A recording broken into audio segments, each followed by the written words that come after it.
How are you all doing today? What's up? What's uppity? What's up? Hello, Brother Jinx.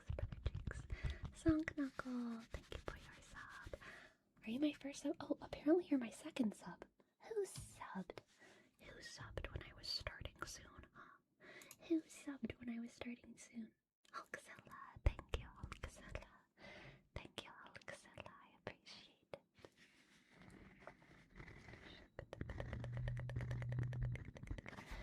How are you all doing? I have been doing so much stuff, my friends. I've been doing so much stuff, and today I got really sleepy, and I took a nap, and I woke up, and I was like,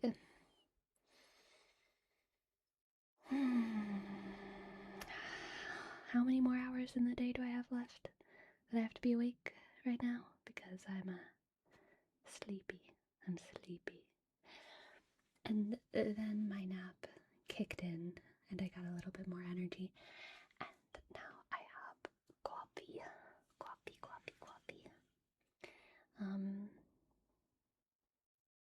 Which is half decaf and half normal calf. Because I don't actually want to drink like that much caffeine at this time of the day. But I do feel like I need a little bit, you know? I do feel like I need a little bit. I love my Omnicord, and thank you so much for asking, Agan. But I'm trying to make ASMR today. I'm trying to make ASMR. You know what I mean? And I do feel like the Omnicord is a little like,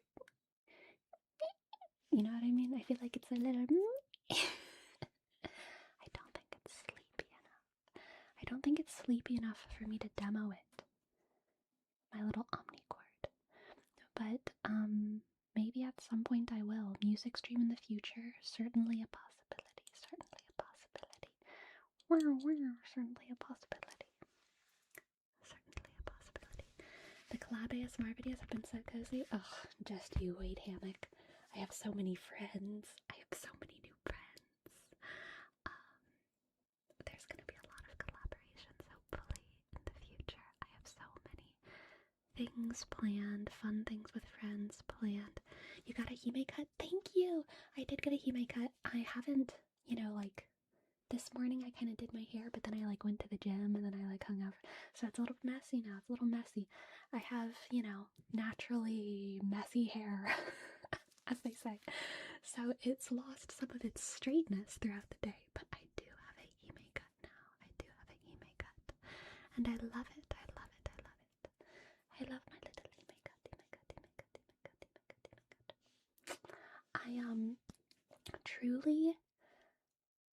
I was nervous about getting it because I knew that I wanted a hime cut. I knew that I wanted a hime cut, but I was also like, I haven't seen a lot of white girls with hime cuts, especially redheads. There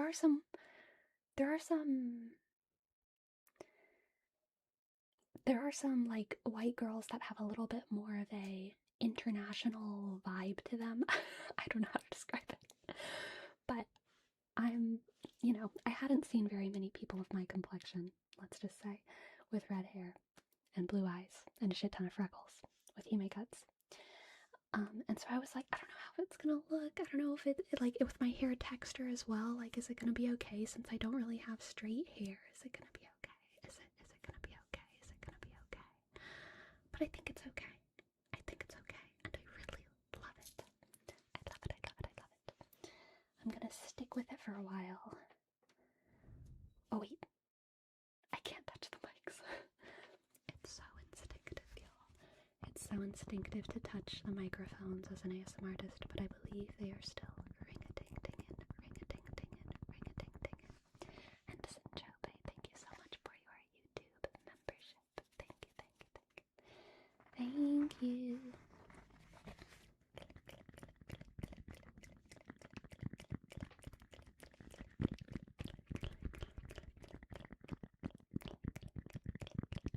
And thank you for your bits, Wesley.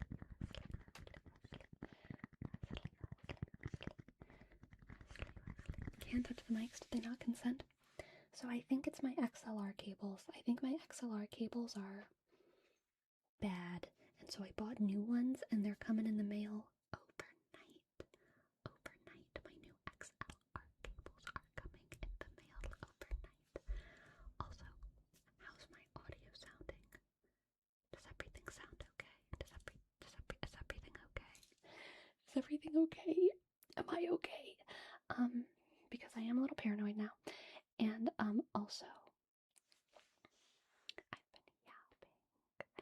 been yapping so much on so many of my streams. Just like now, now people are asking for the topic, like Hulkzilla. Hulkzilla's like, what's the topic? Because now we expect a topic because I've been coming with topics. And so I've had so much to yap about. And whenever I'm really yapping, I feel like I speak a little bit louder, you know what I mean? So I'm kind of trying to actually focus on making ASMR today.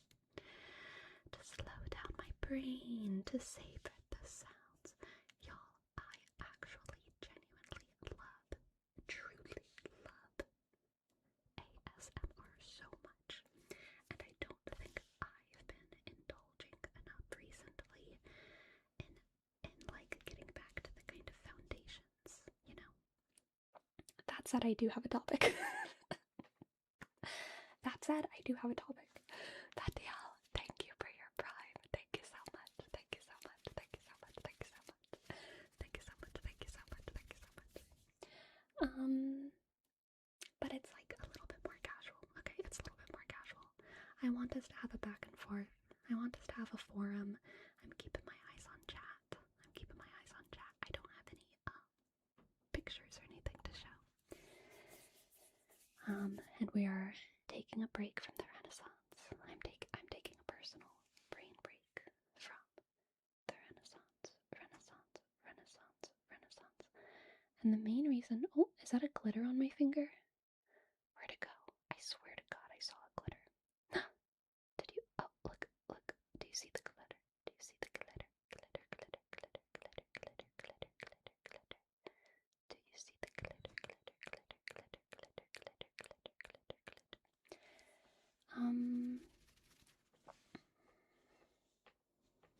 Taking a brain break from the Renaissance.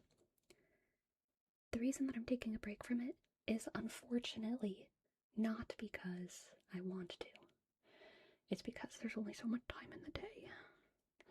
And something else has called me to focus on it. And I can only read so much. But the past couple days, I have been brushing up on my monastic history.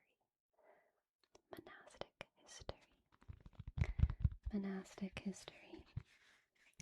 Have you discovered the Dark Ages? That's the thing, Isolated Matrix. That's the thing about the Dark Ages, isn't it? Undiscoverable they are. Undiscoverable. We have a little bit. I do have a tangent to go on about the Dark Ages, but I'm saving that. I'm saving that for a sleepy supplementals video.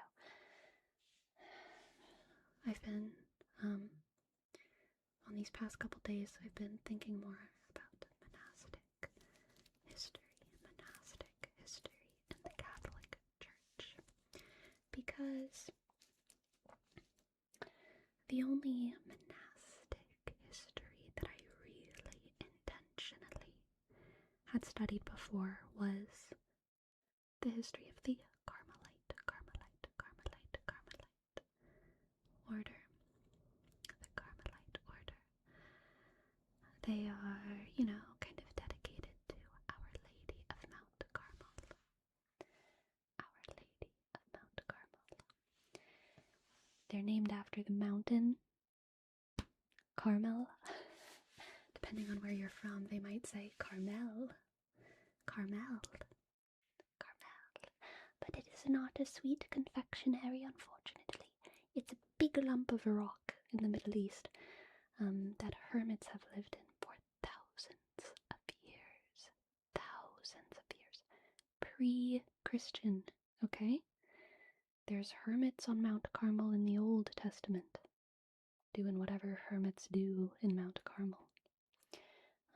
So they have a very interesting history, the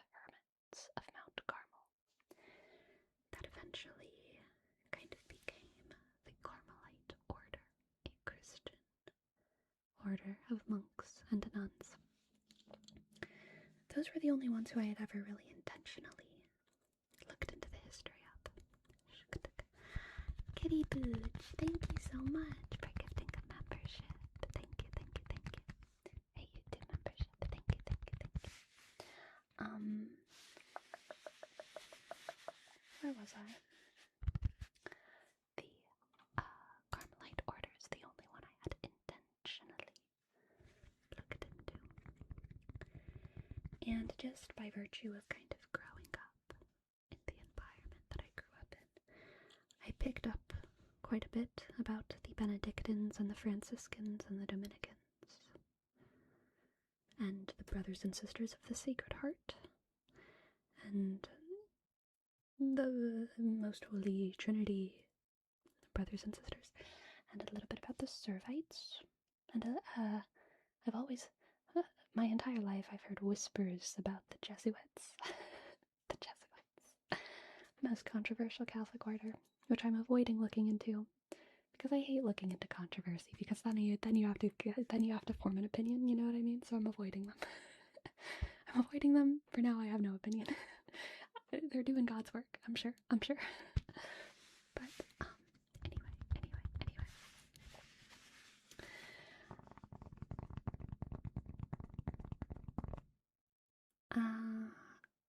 Yes, or the day before yesterday? I think the day before yesterday, I spent quite a long time reading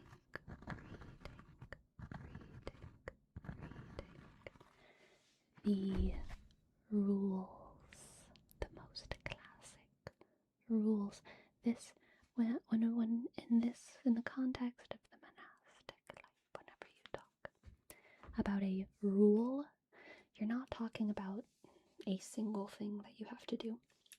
You're talking about a type of document that contains many guidelines. That is a rule. A rule is a document that contains many guidelines. Hello, infamous Scooby. Thank you so much for your super chat. Thank you. What's that thing called? Cork plate? It's a coaster. Hulkzilla, this is a coaster.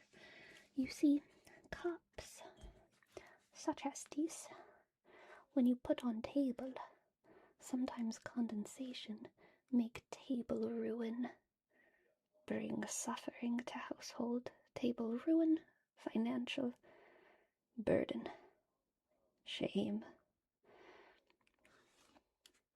Thusly coasters invent.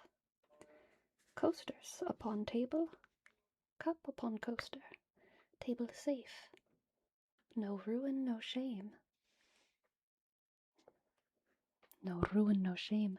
Cork, cheap material, perfect for coaster making.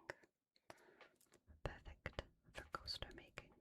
Perfect for coaster making. Hex, which raid incoming? Oh my goodness. I'm excited. Are we gonna get a raid soon? Oh, did we already get a raid? I don't know what's happening. Oh, we did. Hello, Hexy. Hello, thank you. Thank you. Welcome everyone. And thank you for the subs, Click. Thank you for your pride. We are talking a little bit about monastic history. So much monastic history happened in Germany. Hexy. Also, is that how I say your name? Hexy. That's what it looks like to me, but I could be wrong. So much monastic history happened in Germany. A lot of it happened in Italy, a lot of it happened in France, a lot of it happened in the Middle East, and in what they call the Near East. Europe. Europe before it was what it was today, what it is today. Back when the countries were just kind of regions separated by language, dialect. Hello, Natrix.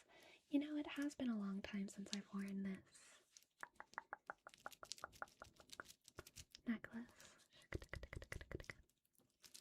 dragons ruled. I mean, some, potentially. I know a saint or two who fought off a dragon. Fought off a dragon.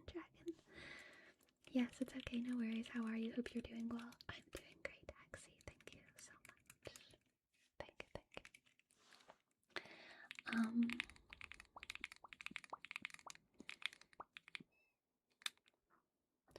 So, I spent a long time reading the rules, which a rule is a type of document that contains many guidelines. It is not just one thing.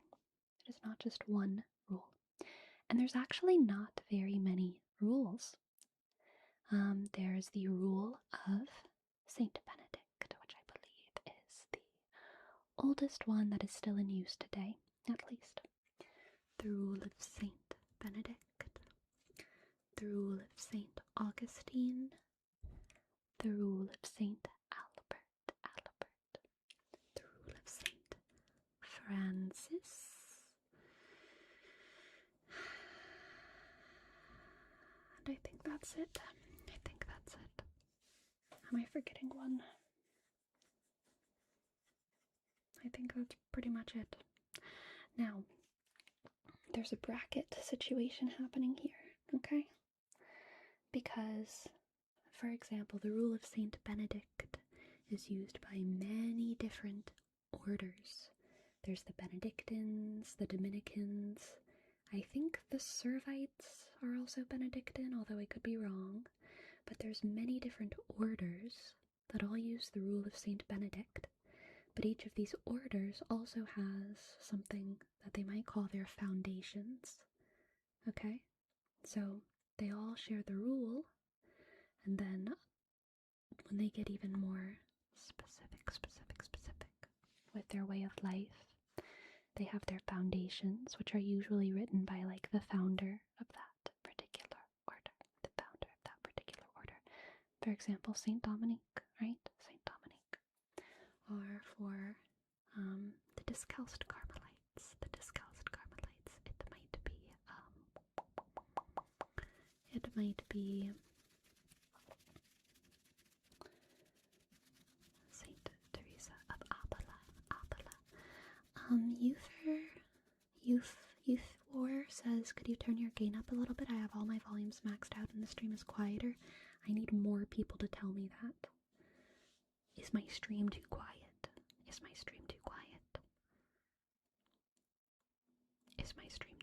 Because I can turn everything up. The stream is a little too quiet. Okay, let's see.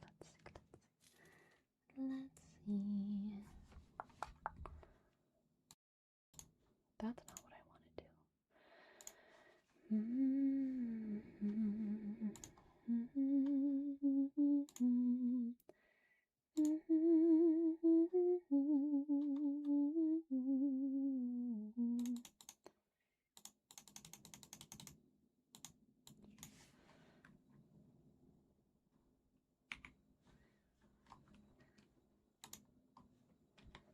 Okay, I think I turned it up a little bit. How's this? Is it still too quiet?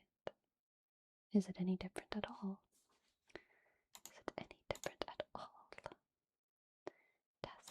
Testing. I'll do it even more.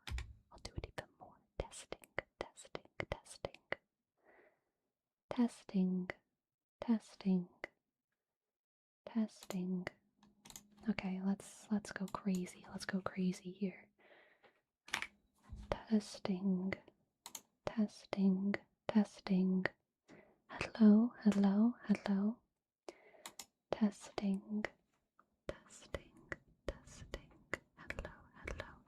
Is this good? We chillin'? We big chilling? Good. Okay. Excellent. Thank you, Eupha. Thank you. Excellent.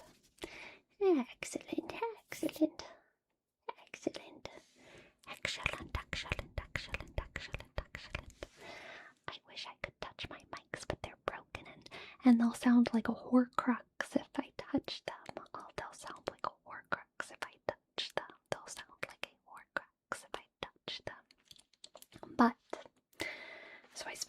time the other day reading the rules. I read all of them.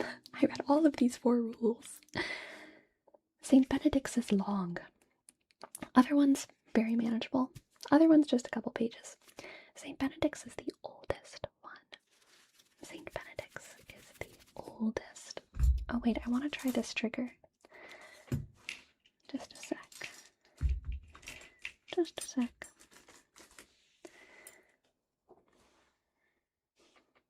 Forceps? Is this a forceps?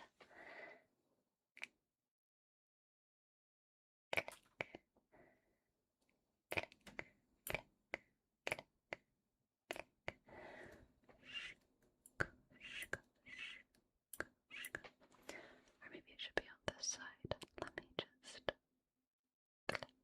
Let me just click. Let me just click. And then maybe on the other side, let me just try that again on this side. Let me just click. Click. Why is my motor control so bad? Oh my god, I'm struggling. Click. To like keep it in the frame. Click. Click. Click. Click. Click. Click.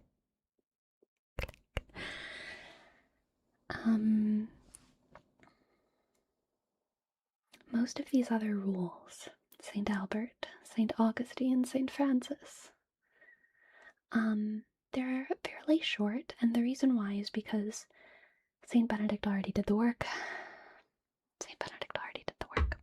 So the rule of St. Benedict is like 1,000,000 years long, and it is actually like a spiritual text. It fills my heart with, like, religious feelings when I read it, whereas the other ones feel like purely kind of functional, historical. This is where you should sleep, this is what you should wear, this is how to build the buildings, this is how many monks should sleep in this part of the monastery, and how many in this part of the monastery, and this is when you should wake up, and this is when you should go to bed. That's what most of the rules are like. That's like what the rule of St. Francis and Augustine are like.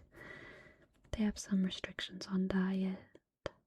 They have some instructions on how to pray the right prayers at the right time, the right prayers at the right time.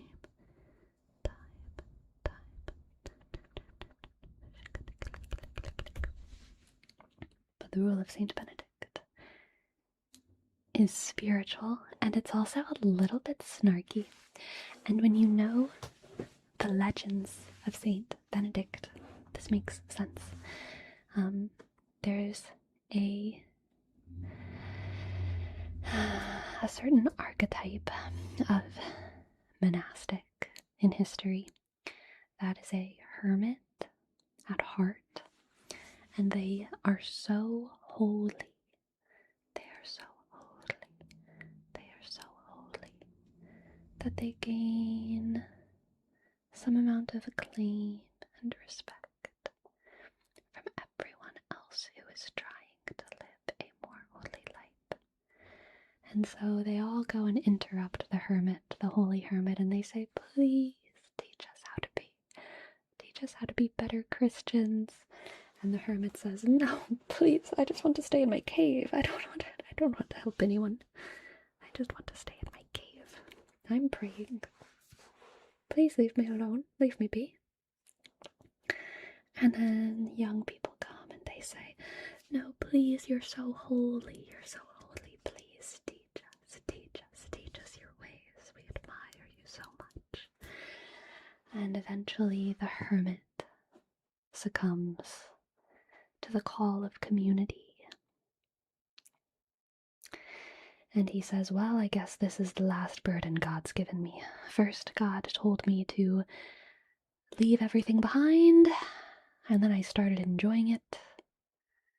And now God's telling me to talk to people again.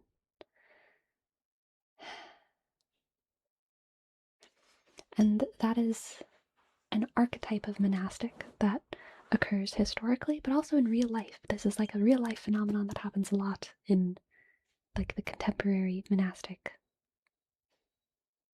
world.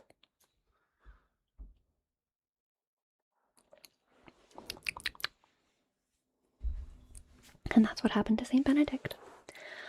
All the way in 500 something AD ish.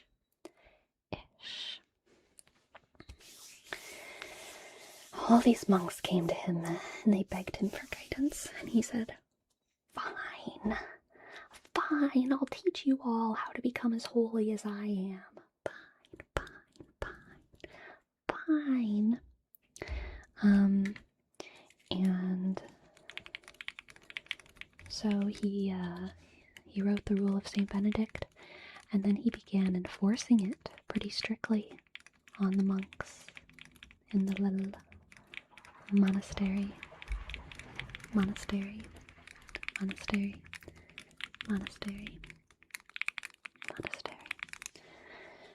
And then they hated him for it, and they tried to assassinate him multiple times because he was too much of a hard ass. And every time, God saved him miraculously.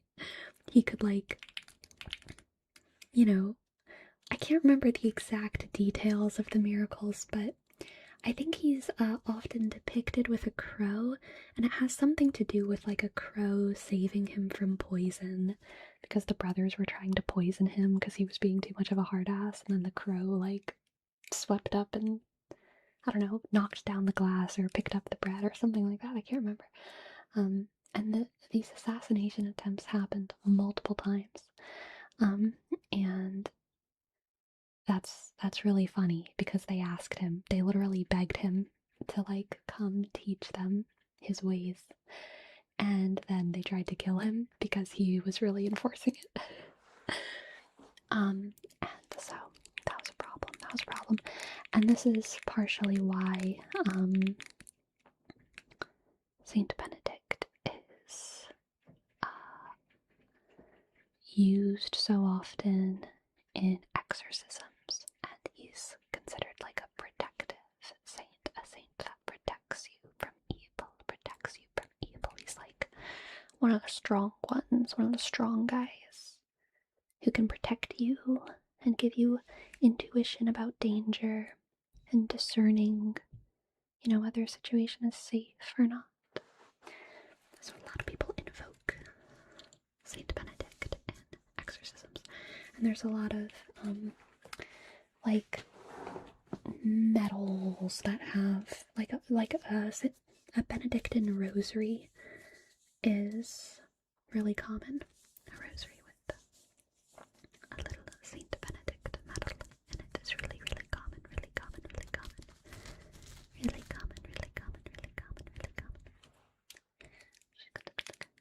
What's your take on St. Christopher Sleepy in stories? I've heard he was a dog-faced or dog-headed man. St. Christopher is interesting. Nice guy. Thank you for your pride. Thank you. So, St. Christopher is I believe he was in England. I think he was in English, I think, saint. And he is depicted as having the head of a dog. He is the patron of travelers, wanderers, and so whenever someone is going on a long journey, you say prayers with Saint Christopher. You give them a little Saint Christopher medal, Saint Christopher prayer card, and you say, "Good luck on your travels. Here's some Saint Christopher." Part of that is because Saint Christopher, whenever St. Christopher arrived in England, I think it was England where he's from. I'm having a tough time remembering right now. Nightmare puppy girl, thank you for your bits. Thank you for your bits. Whenever he arrived, he wasn't from there. He was a traveler, and he had the face of a dog. Or at least that's how he's depicted. If we want to get historical about it, he probably had some kind of visible disability on his face. He probably also spoke a different language. And he maybe also had like warped speech because of some type of disability. But all of these are guesses. He is always usually depicted as having the face of a dog, though, in old art, and they talk about him being impossible to understand. But he's the patron Catholic saint of travelers. Of travelers. Exactly, isolated matrix. If we want to get historical about it, he probably wasn't a dog. He probably wasn't a dog. But he could have been, you know. You really never do. You never know. But yeah, that's Saint Christopher. What is my take on him? I hope he's having a good time in heaven. That's my whole take on him. I love Catholic folklore, and so, you know, I'll wish some people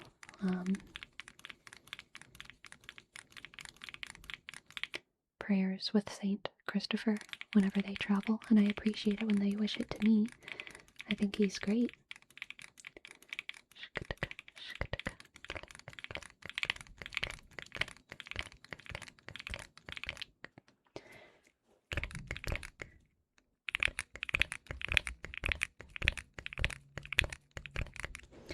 Anyway, Saint Benedict survived multiple assassination attempts, and he eventually wrote this really long rule. And I think it's a really beautiful guide on how to live a good life, and it's not in a gentle, self-helpy kind of way. It's not stroking your ego. I mean, so much self-help. And I worked at a big bookstore. I feel weird, I shouldn't name stuff, but you know, you can guess. I worked at a big bookstore at a certain point in my life. So I know a lot about self-help because I organized that section. I've looked at so many of those books. I've like perused them. I've organized them. I've taken them from the self-help section to the clearance section. I have seen people buy stacks of them at a time with a certain pained look in their eye, you know? And that's a moment as a cashier. That's a moment.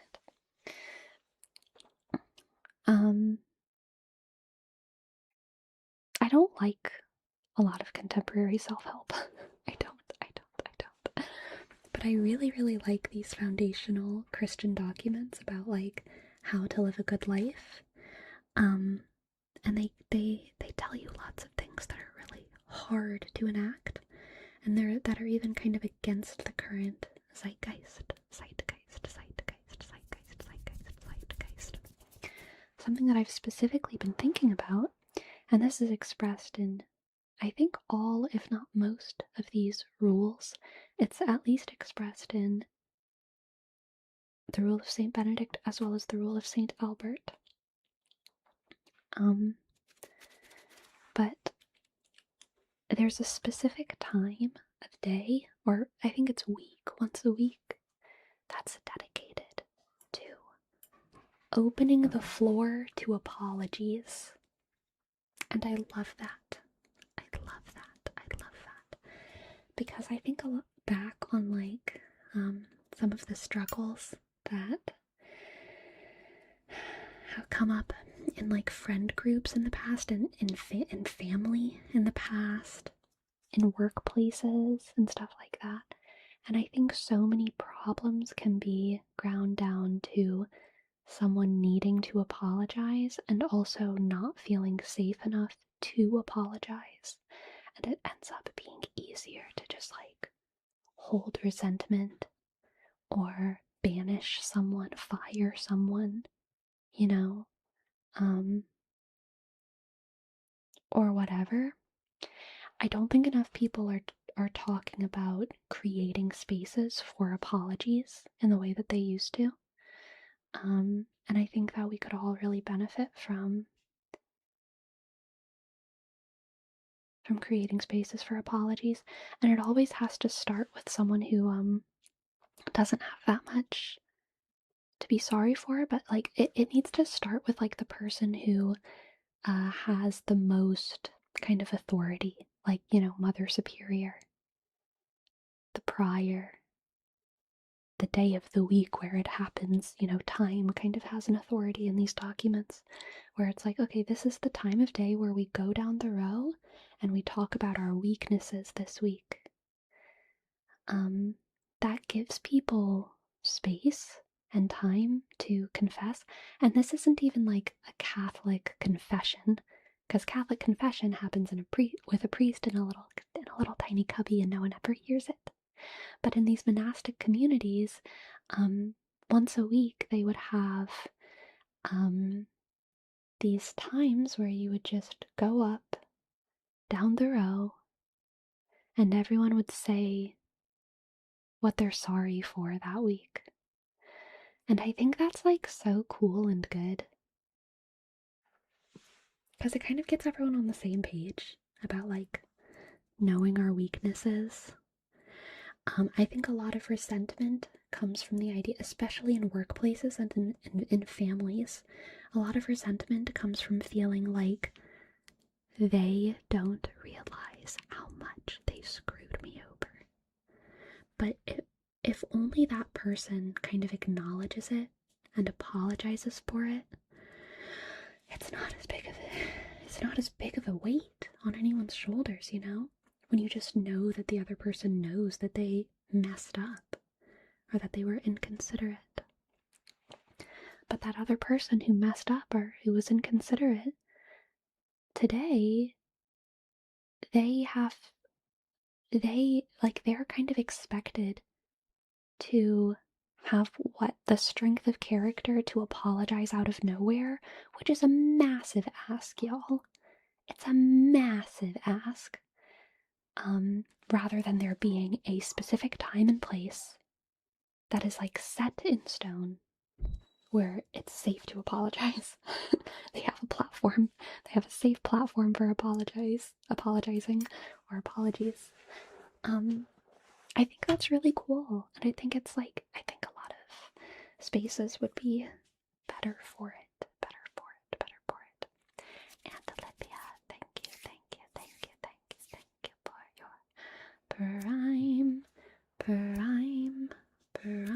your prime.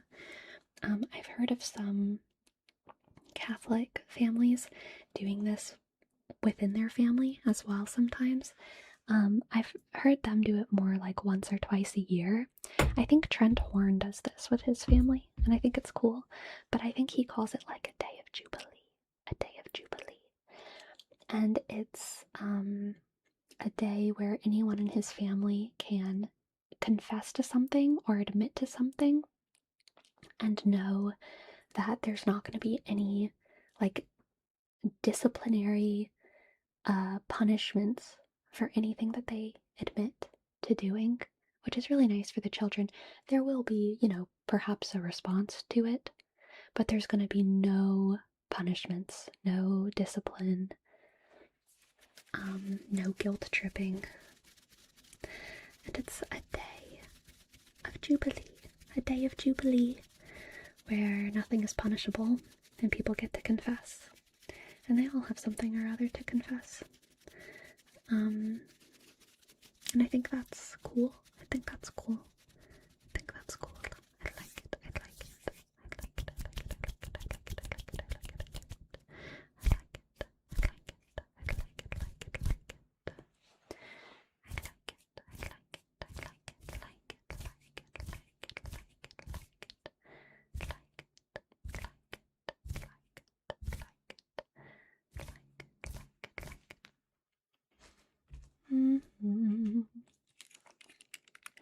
Doesn't the Jewish religion have a holy day just for apologies? I don't know, but that's cool if they do. You know, I used to have a book of Jewish holidays and then I never read it, and I had to not have it anymore. I had to donate it or something because I never read it. But it was an intriguing book. Hello, Pearl. Can you ramble about something? Are you joking? What have I been doing? Have I just been thinking this in my head? Have I not been talking out loud? Have I not been talking out loud? Jerry's, thank you for your prime. Thank you.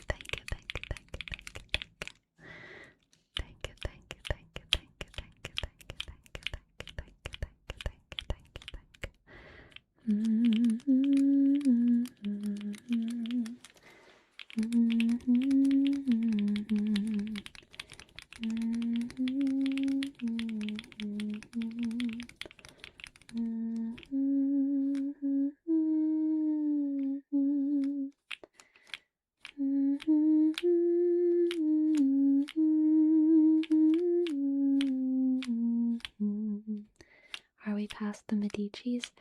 We're taking a detour. We're taking a detour into monastic history. Monastic history.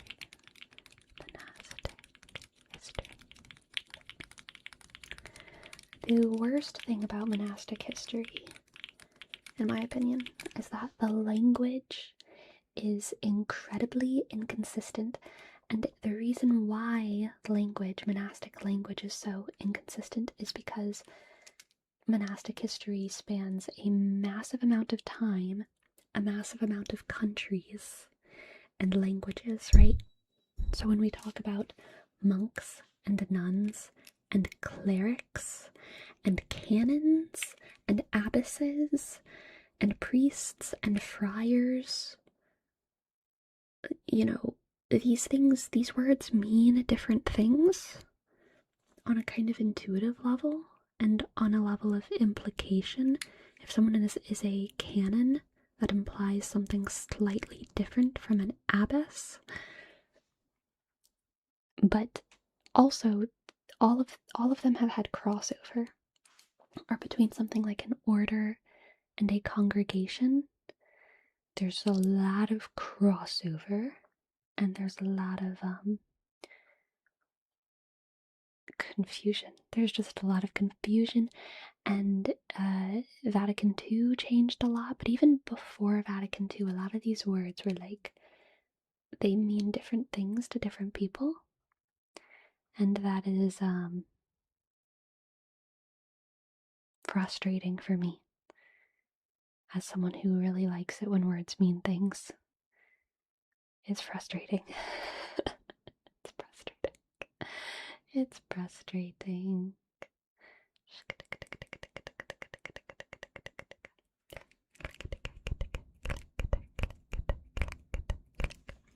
But I wrote a little guide for myself. Let me see if I can find it. And even my guide, it's not like,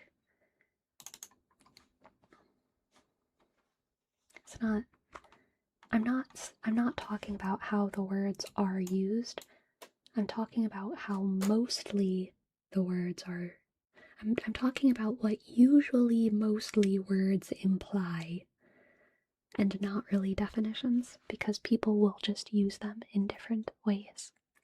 Different ways. So, canons,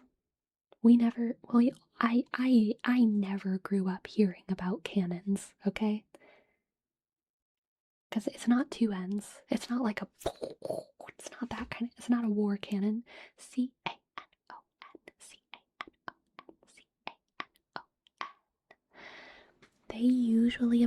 They're usually an Augustinian type of monastic. If you're a canon, you're usually an Augustinian type of monastic. Whereas if you are a monk or a nun, you are a different type of monastic, either Benedict or Albert. Saint Benedict or Saint Albert. Saint Benedict or Saint Albert. So the Benedictines and the Carmelites. Because Saint Albert wrote the Rule of the Carmelites. Saint Benedict wrote the Rule of the Benedictines. But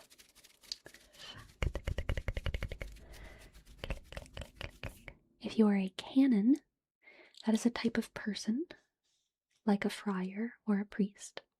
Canons are priests. Priest umbrella, canon, type A. If you are a canon type priest, then you live in an abbey.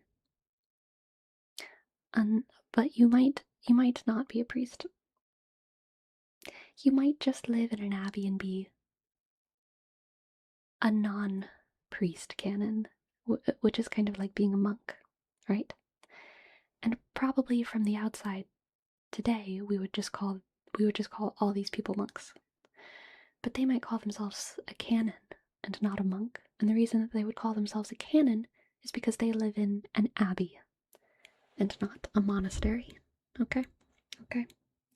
So these words, frustrating. Why, how are the microphones broken? You want to test it? Should we test God? Should we test God? Should we test God? Should we touch the microphones? What's the difference? Canons live in abbeys. Monks live in monasteries. That's the difference.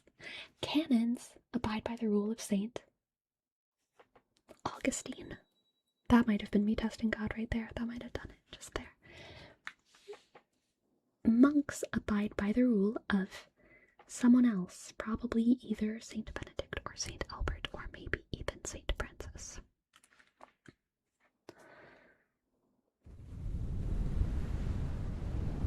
That's the test. That's me testing God. Testing God. Testing God. Testing God. Testing God. So, the difference between abbeys and monasteries is an implication. It's not a hard rule. It's not a hard rule, and that is so important, y'all, because Catholic history is huge. It evolves over time. Some of these buildings that we call abbeys or monasteries, they were named either an abbey or a monastery, and then war happened, and so then they kind of changed, they kind of changed, and they were still called an abbey, like, we're talking about hundreds, sometimes even over 1,000 years of history. We're talking about times of peace and times of plague and times of art and times of production and times of famine. Like, things change over time, and monasteries are in the world and they respond to the communities that they're in. But broadly speaking, the implied difference between an abbey and a monastery is that a monastery is closed to the world. You cannot enter a monastery unless you are a monk or a nun, and the monks and nuns that live within a monastery are never seen. When they enter, they are hidden for the rest of their life, except by the community that they live with within the monastery.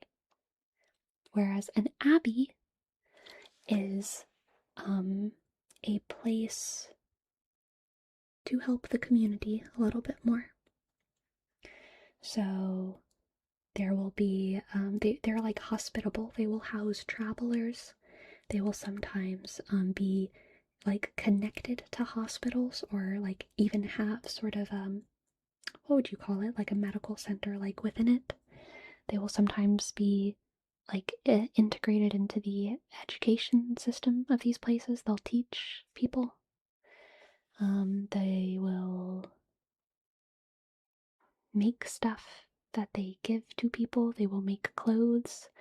They will have donation trading things going on inside of them, and it's completely run by brothers and sisters, or what we might call canons and clerics. Canons and clerics. Canons and clerics. Canons and clerics. Clerics. Now, I must remind you again that these are soft rules, and there are abbeys that have closed their doors to the world, and there are monasteries that have libraries in them where people, mill around. So it's like an implied rule. It gives you a signal for what this place was historically, or maybe even just what it self-identifies as being part of its legacy, right? But it's not always a real difference, especially post-Vatican II. But that's the historical difference.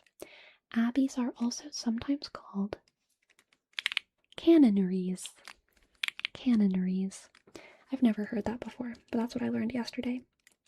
Apparently, abbeys are sometimes also called canonries because the canons live there. The canons live there.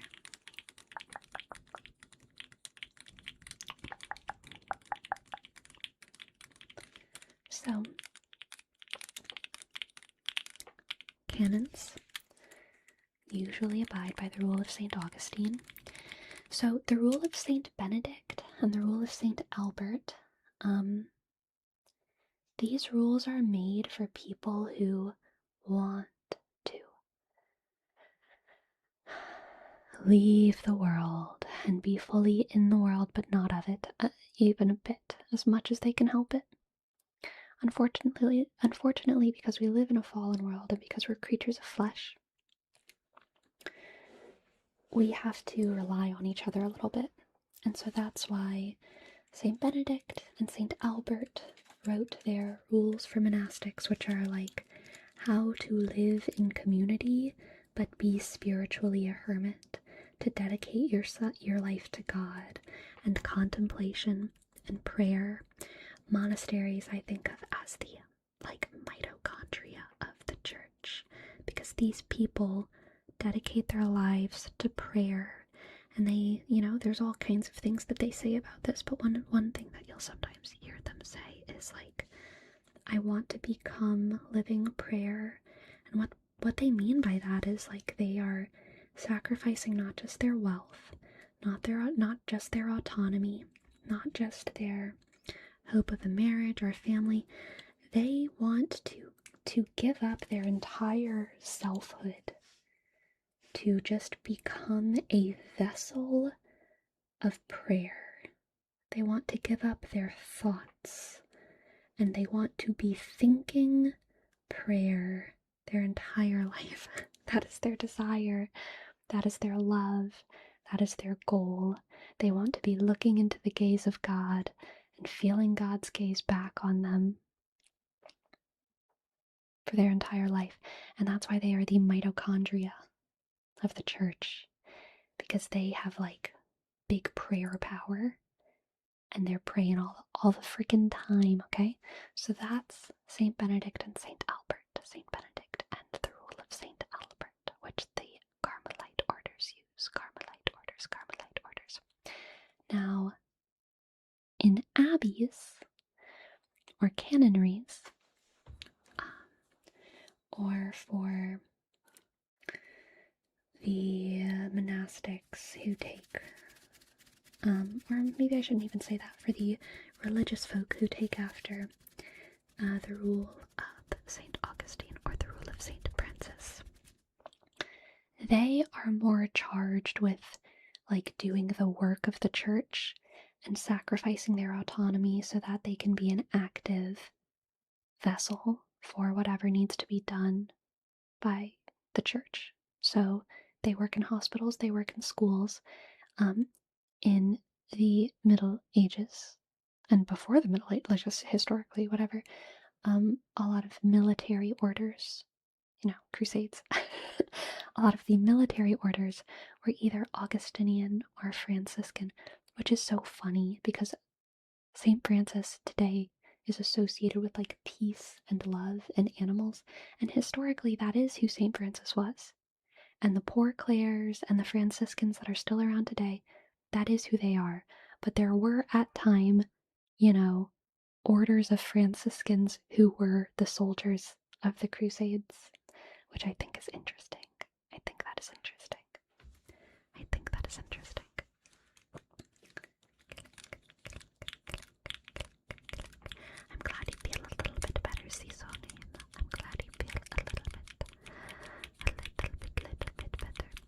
Are there many monasteries that do not permit women in any capacity? I know Mount Athos is the most famous example of that. I don't know. I mean, monasteries are like Catholic monasteries are gendered, so it's like it's either you're either going to live with the sisters or you're going to live with the brothers. As far as I know, the only order that says no women allowed is the Jesuits. The Jesuits. There are women's communities, congregations that take after Ignatian spirituality. They're inspired by Ignatian spirituality. Saint Ignatius wrote the foundational documents for the Jesuits. And Saint Ignatius said, no women, no women allowed. And I don't like that. I do not like that. Because even in the 500s, even in the 400s, and in the 1000s, we look at people like St. Francis of Assisi, who was in the 1200s, and we look at people like St. Teresa of Avila and St. John of the Cross, who were in the 1400s, and St. Patrick. Like, historically, Catholicism has not just included women, but given them,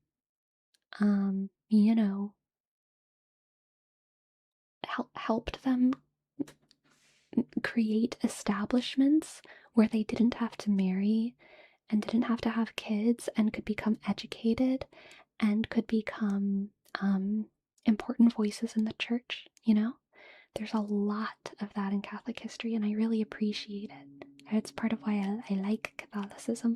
I really like Mary. I love Mary. I love Martha. I love Veronica. I love them all. I love Saint Teresa of Avila and all of the very many female mystics in the Catholic tradition. And so it does make me sad whenever there's someone who's so important, like Saint Ignatius, to say something so completely exclusionary when creating the Jesuit order. No women allowed. I don't know, I don't like it. Was he sexist? I don't know. How could I know?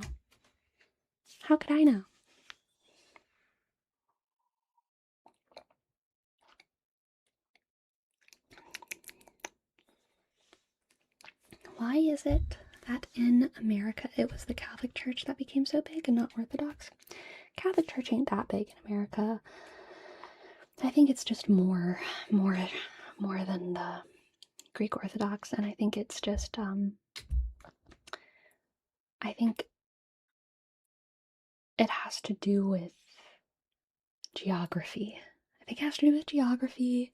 It has to do with it has to do with the various waves of immigrants into the US. They just happened to be more Catholic than Greek Orthodox. Yeah, exactly, Jimmy. Protestantism is much bigger in the US.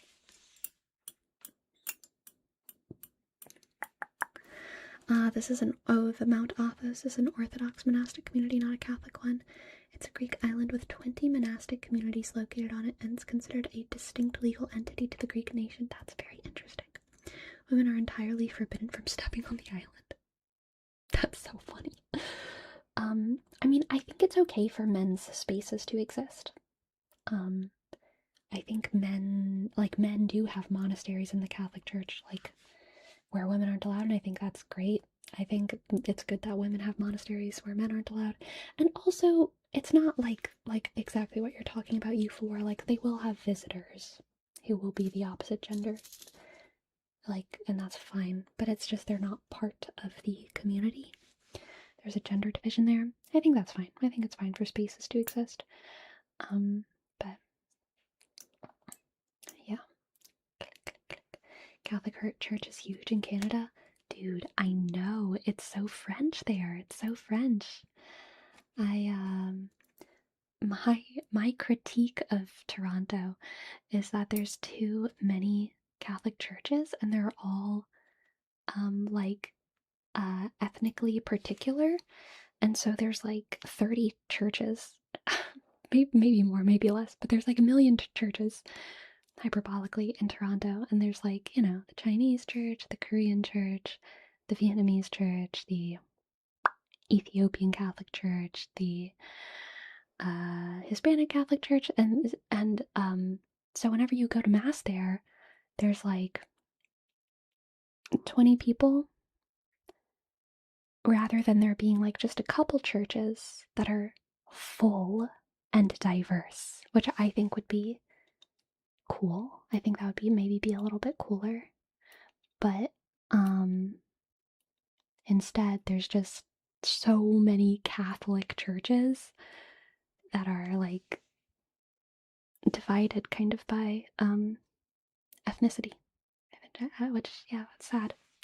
That's sad to me, and that wouldn't have happened. Oh, I'm sorry, I didn't actually mean to grab the mic. That wouldn't have happened pre Vatican II, I don't think.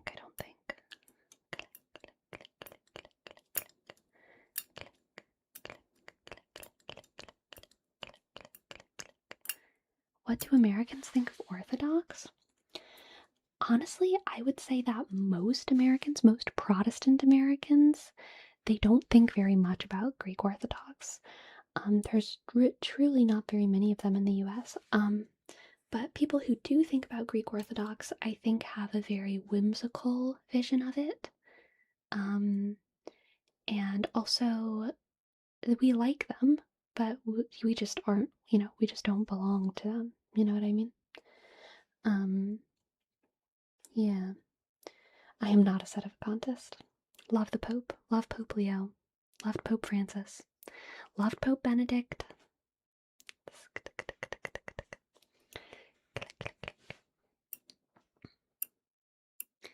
But I do think that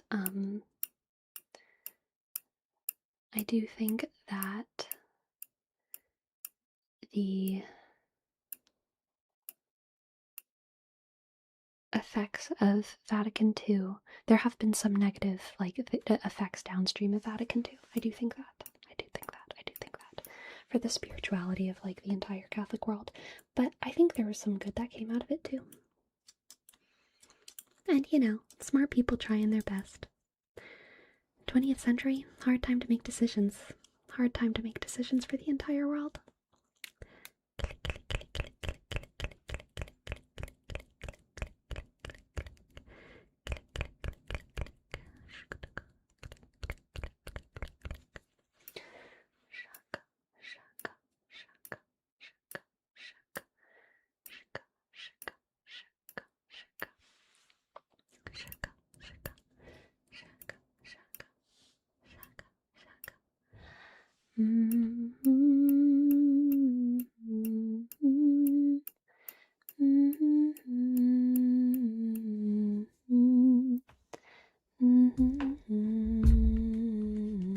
This is a rather confusing video as a non-religious person. I know all these words are like so silly. It's how I feel when I talk about astrology too. It's like when I talk about like sect or dignity or rulership or detriment. There's like all these words that it's so hard to talk to people who are completely outside of the world of it. But I am trying to speak about things in a way that they're a little bit accessible. Would you do a stream about how the Vatican hierarchy got set up? Gosh, I don't know. That sounds like too deep of a dive. I can talk about how the Vatican hierarchy is set up, but the history of how it got set up, I don't even know if they kept track of that. I mean, they probably did. I think it's like, there was Peter, Pope Peter, and then there's cardinals, and then there's bishops, and then there's priests. And there's diocesan priests, and then there's friars,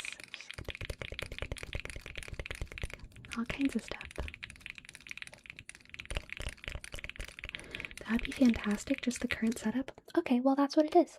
There's the Pope. The Pope is up here. The Pope is in charge. And then there's the cardinals. And they wear red. And they report directly to the Pope. They report directly to the Pope, to the Pope, to the Pope. The cardinals are bishops. The Pope is also a bishop. But not every bishop is a cardinal.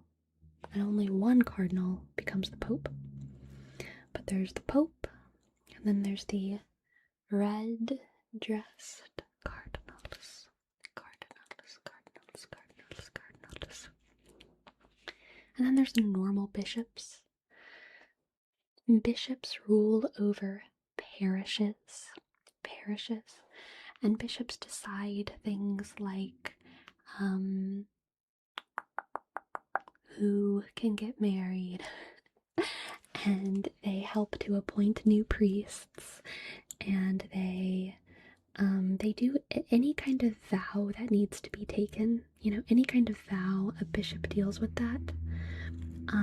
And sometimes they'll help kind of organize holiday stuff as well.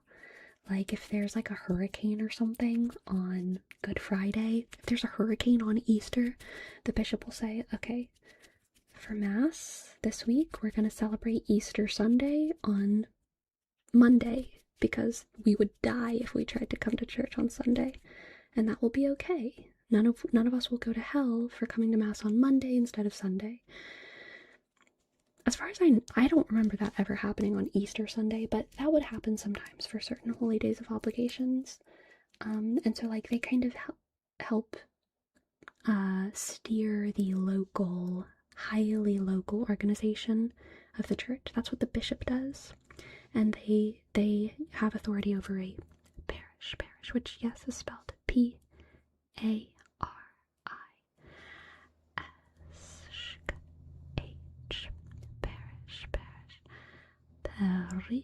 Parish.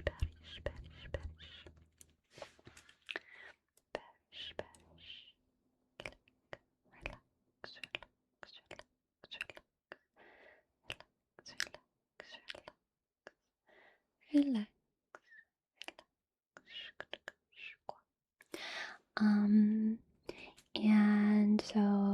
And then underneath the bishop, there's priests. And if you are a priest that is trained kind of because you go to school and you want to become a priest and serve under a bishop inside of a parish, that's when you're called a diocesan priest. A diocese is even smaller than a parish. So if a parish is a parish is usually kind of the same size as a county or something like that, and a diocese is more like a neighborhood. So if you're a diocesan priest, you are a shepherd for a very local group of people. And that's what a priest is. That's what a diocesan priest is. And they do whatever the bishop tells them.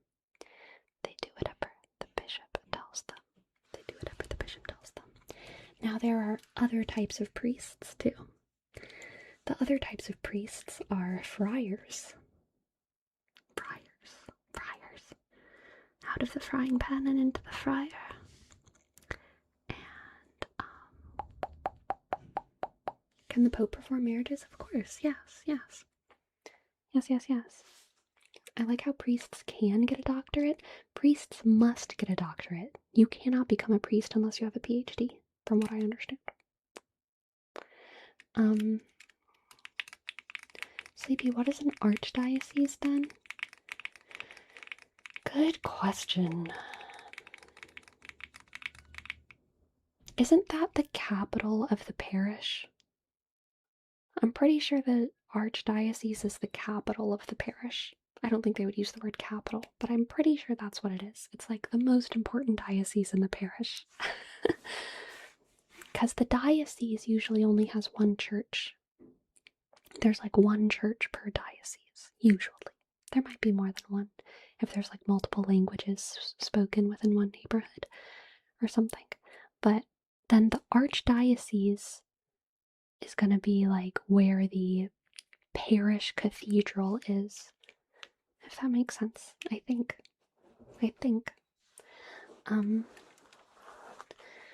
But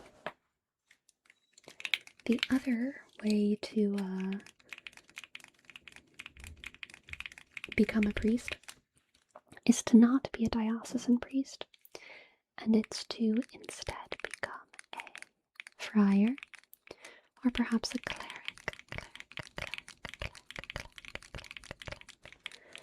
I always figured the archdiocese was the school district office to a group. Was the school district office to a group of church schools. Well, I think archdiocese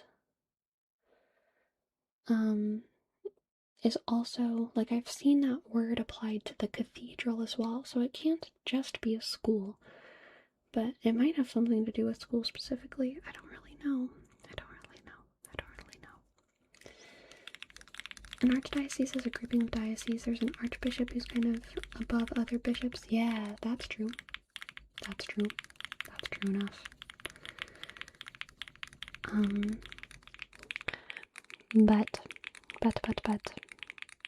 the other way to become a priest is to become a friar, which means that you become a monk first, and you live in a monastic community, and then after you become a monk, you might take your holy orders and become a prior.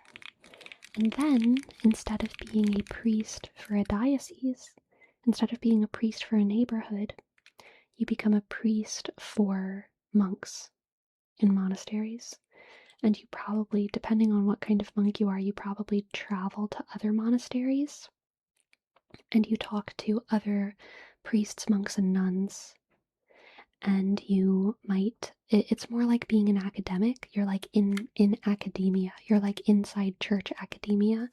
So instead of shepherding lay people, instead of being a shepherd for a neighborhood, you are like in the fancy you're in the group. It's not really fancy, but like you are in the echelon. You're shepherding people who have like a higher echelon of spirituality. You're traveling from monastery to monastery, and you are talking about different translations of the Bible and whatnot to different monks and different nuns, keeping the intellectual life of the church alive, making sure that monks and nuns around the world are getting continuing in-depth education, access to good confessors, etc., etc., etc., etc.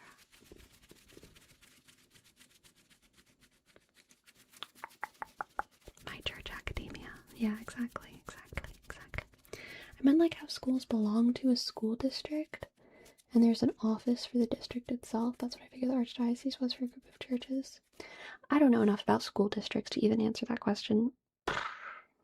Maybe. No idea. Hello,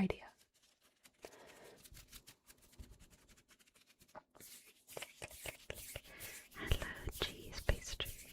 Do you have a favorite cathedral you visited? Oh, I did go to St. Patrick's Cathedral in New York City recently, and that was beautiful. Beautiful. So beautiful. St. Andrews, that's what it is, right? In New Orleans is also beautiful. The one in Jackson Square. That's St. Andrews, right?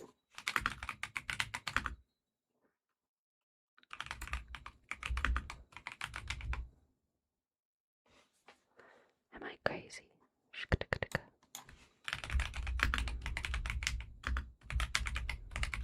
St. Louis. I'm an idiot. Louisiana. St. Louis.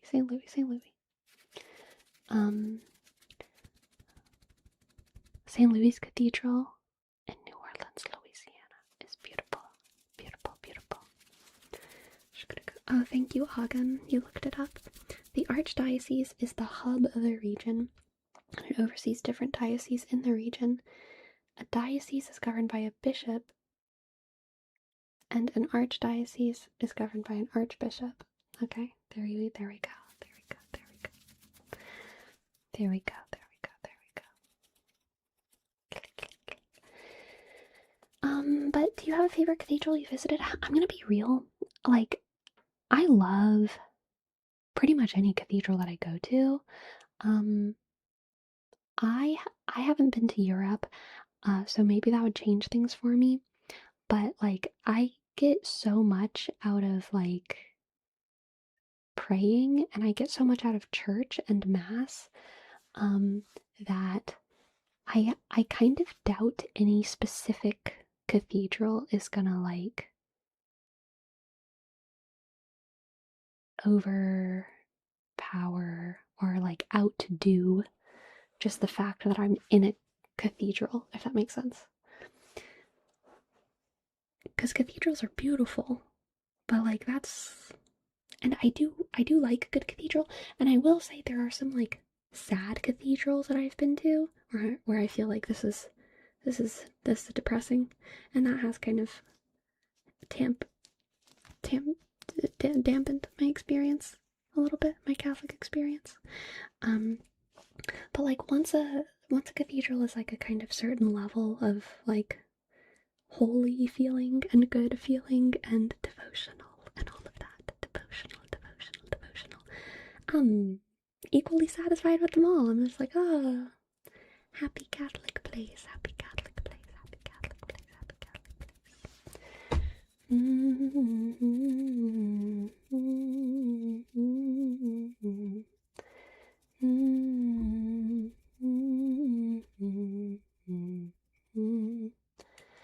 There is a beautiful cathedral in Portland, and it is connected to a Servite order, and they are cloistered monks, and they live in a monastery that you have to take an elevator up to even see, and you never see them because they're monks. But they are the caretakers to a beautiful garden dedicated to Mary, and the garden is open to the public. I can't remember what it's actually called. Mary, the Grotto. The Grotto? It's called the Grotto sometimes. That's like what it's called colloquially. I can't remember what the actual, there's gotta be a name for the pretty gardens up at the top, but those gardens are upkept by the Servite order, the Servite order, the Servite order, the Servite order. And they are especially dedicated to the 7 sorrows of Mary. And so they kind of have like their own cool little rosary that has 7 decades instead of 5. So a normal rosary has 1, 2, 3, 4, 5 decades. And the 7 Sorrows Rosary has 7 decades instead. 7 decades. 7 decades.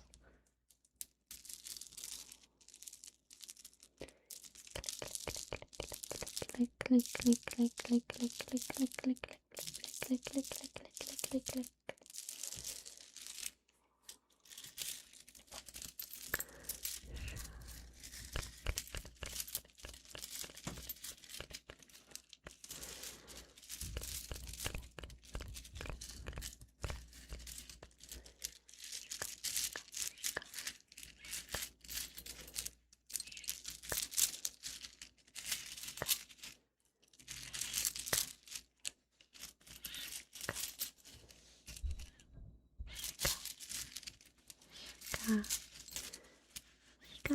Shika. Oh, I'm sorry for the bunkety bunk. Okay, I'm gonna pull up the Rule of Saint Francis, and I think we should read a little bit of it together. And see if we find any delicious nuggets of wisdom.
do some retake.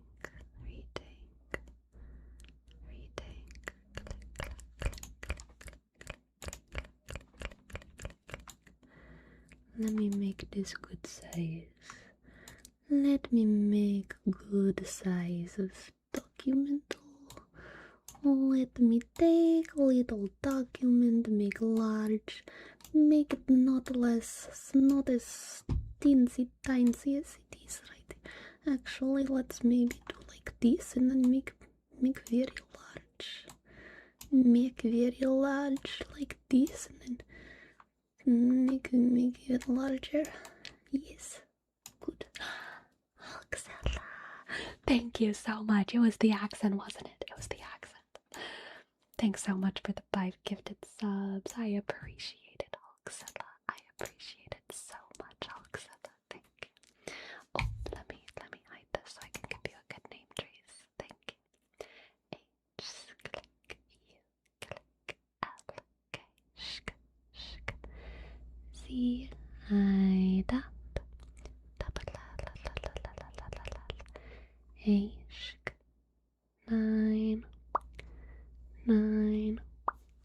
Thank you so very much. I appreciate it. I appreciate it. I appreciate it. I appreciate it. I appreciate it. I appreciate it. I appreciate it. I appreciate it. I appreciate it. Okay. Now let's look at this document, yeah?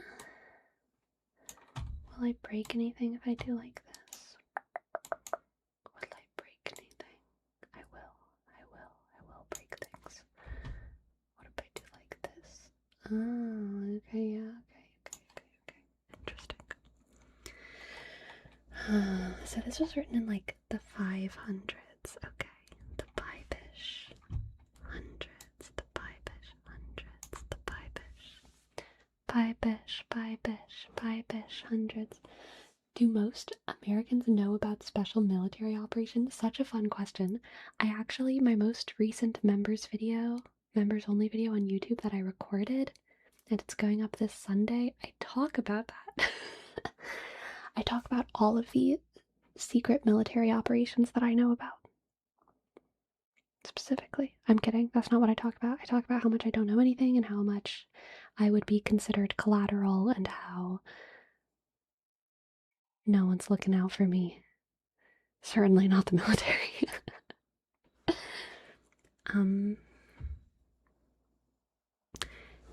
So y'all have that to look forward to, members. Hearken continually within thine heart, O son, giving attent ear to the precepts of thy master. Okay, let's wait. This whole part is just gonna be prayers. I'm gonna skip to the fun part. This part is so fun. So this is when he's like, what are the instruments of good works? He's talking about like, how do you become a good person? How do you become a good person? So these are guidelines. These are things to strive to do. These are things where, like, you know, if you don't achieve this level of perfection, you are making yourself vulnerable to sin. But this is not a 10 Commandments situation, and that's important to remember. All of these people are monastic, and so they know that they're holding themselves up to an impossibly high standard, and their entire life is dedicated towards striving to meet this standard. They don't like think they're going to hell if they don't meet this standard. You know what I mean? They're trying to become perfect. And they know that they will always be imperfect. So it's like they're striving, but this isn't like a 10 Commandments situation where they feel like if they don't achieve this, they go straight to hell or something. Not that that's exactly what the 10 Commandments are either, but you know, I do think that's important to remember.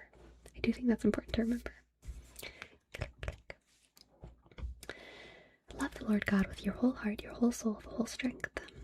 Love your neighbor as yourself. Do not kill, no adultery, do not steal, do not covet, do not lie, honor all men, do do as one would be done by. Deny yourself, that one may follow Christ. Chastise the body. Not to embrace delights. To love fasting. To relieve the poor. To clothe the naked. To visit the sick. To bury the dead. To help in tribulation. One of the most sad, really sad documents that I ever read concerning the American Civil War was an American Union soldier who had been conscripted, spoke German, first generation German immigrant in the Union, conscripted to go to war, fighting for the Union, but did not care about America. Cannot stress enough, this man did not understand the politics of the North versus the South. This man was living in Wisconsin, in a little German, in a town of first immigrant German people that all spoke German. And this is common. This is really common in the Civil War, okay? And you know what? Yeah, this man is in my family. That's why I know about him. And he was writing letters to his wife, and he was saying that he felt really sad because the war was really brutal and everyone was dying, and that at least the Confederate soldiers buried their dead properly, but the Union was moving so quickly that they didn't give them time to bury their dead like brothers in arms properly, and it was eating at him. Oh, that was a really, really sad letter. Really sad letter. Where the stories passed on, the letters were preserved. We have the letters, the stories passed on as well, but yeah, sad stuff. Great grandpa, yeah, pretty much.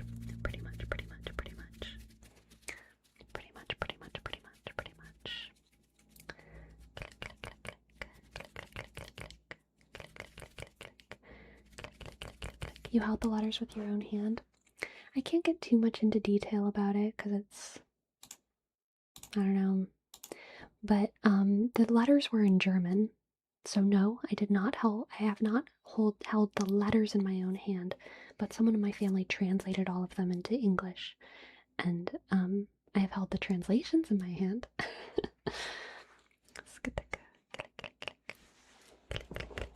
But yeah, it's really beautiful. All we have are the letters that he wrote his wife back home. Her letters got to him and he read them, and we know that contextually, that he was able to read her letters, but he wasn't able to keep any of the letters. He could not keep her letters when he was on the road.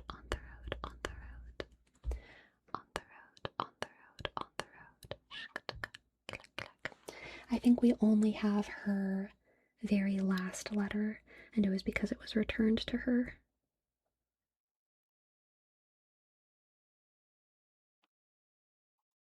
Because he died, and so her letter was returned to her. Anyway. To help in tribulation, to console the sorrowing, O Master, grant that I may never seek so much to be consoled as to console, to be understood as to understand, to be loved as to love with all my soul. St. Francis' prayer is a really good prayer.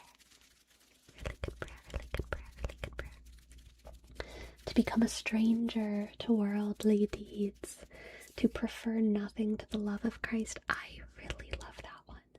I I love that one. To prefer nothing to the love of Christ is such a good nugget to keep in your brain whenever you're like, gosh, I really want this stupid thing. It's really nice to remember, like, you know what? But nothing's better than the love of Christ. And I have that. I have that one. And you do too. You do too. You do too. You do too. You do too.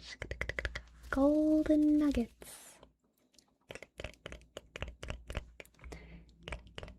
My great aunt used to sing that all the time when she was alive. I love the Prayer of St. Francis song. It's so nice. But I bet I messed up some of the lyrics. Let's see. Let's see.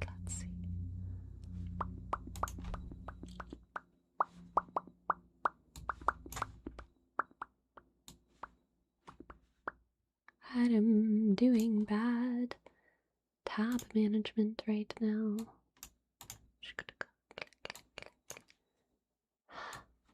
Dude, I'm struggling.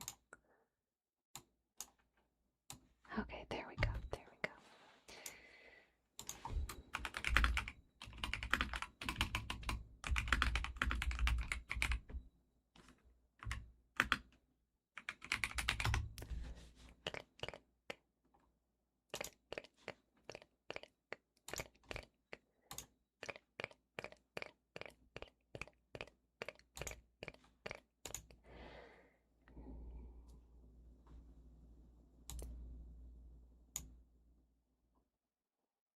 Make me an instrument of your peace. How's the melody for the very first part go? Make me an instrument of your peace. Where there is hatred, let me sow your love.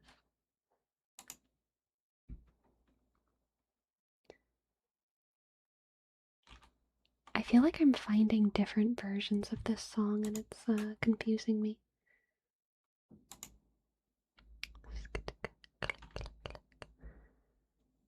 Where there is injury, your pardon, Lord.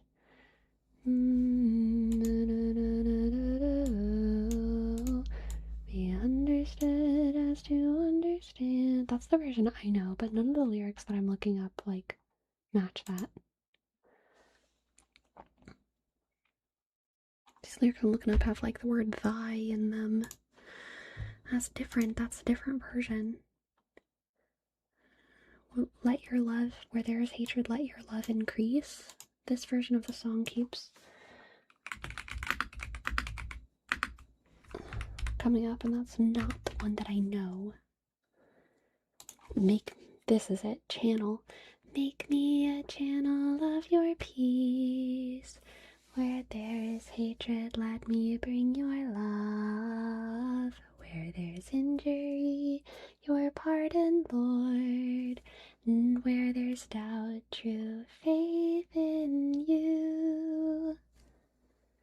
Make me a channel of your peace. Where there's despair in life, let me bring hope.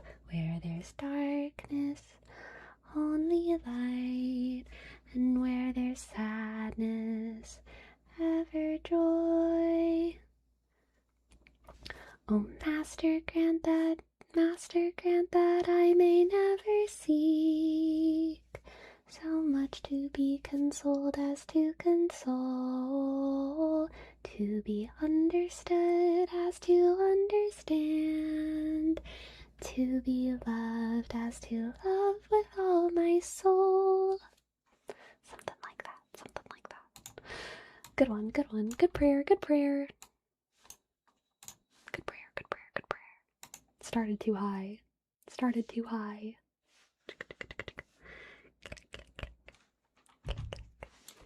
I've always liked the old hymn about how shallow we gather at the river. Dude, rivers do it for me. Anytime I hear a river in a church song, I'm like, ugh, take me, river. Whew, sweep me away, sweep me away. Them water metaphors, God, I love a good water metaphor.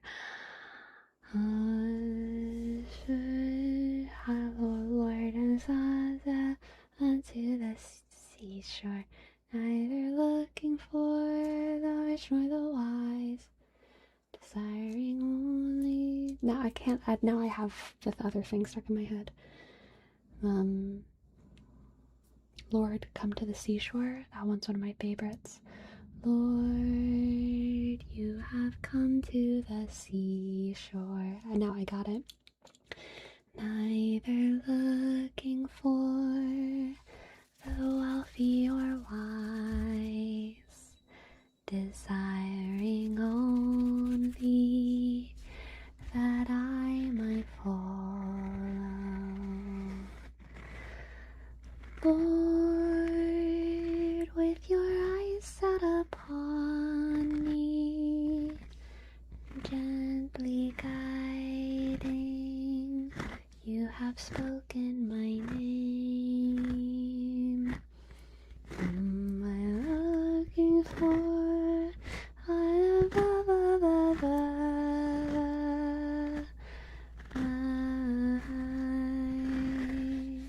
I will seek other shore. That one. I love that one. I love that one. I love that one. I love that one so very much. So very much.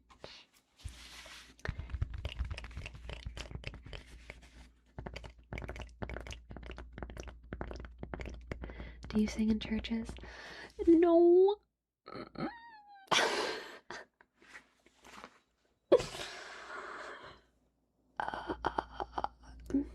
I used to. I used to be in music ministry, and this I can't get into detail about because I'm going to dox myself, but unfortunately, even the church that I go to, it's not exactly a place I can sing for complicated reasons. I do try my best. I try my best, y'all. It's just in a difficult language. It's, it's one of those situations where I don't know what I'm saying. But luckily, the letters are on the screen in front of me. So I do my best. But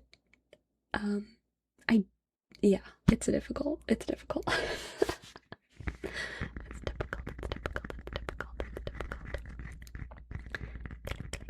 That was my favorite when I attended church as a kid.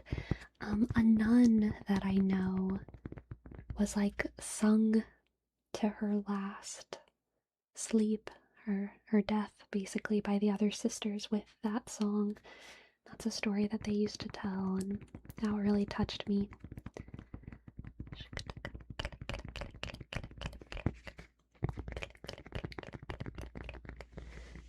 Click. Last day of broken mics. Did you fix the problem? Fingers crossed I fixed the problem. I ordered new XLR cables, and I'm hoping that they fix it.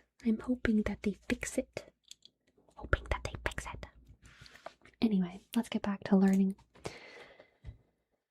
Where were we? To prefer nothing to the love of Christ. Ugh. Not to carry anger into effect. What a good one. What a good note. Because you see, it doesn't say never be angry. It says don't let your anger. Don't carry it into effect. Don't carry your anger into effect. Do not prolong the duration of your wrath. Don't retain guile in one's heart. No retaining guile. Don't make a false peace. Not to abandon charity. Not to swear, lest perchance one forswear. I actually don't know what that means. Does anyone know what that means? Because someone's got to be smarter than me here. I don't know what that means. What does that mean? I mean, I know what not to swear means, but I don't know what the second part means. Lest perchance one forswear? That just feels like words to me. You can't just say perchance. You know what I'm saying, Saint Benedict? Saint Benedict, please. You can't just say perchance. And I don't know what forswear means in this context. I'm usually, you know, whenever I see the word forswear, I'm usually a context clues girly.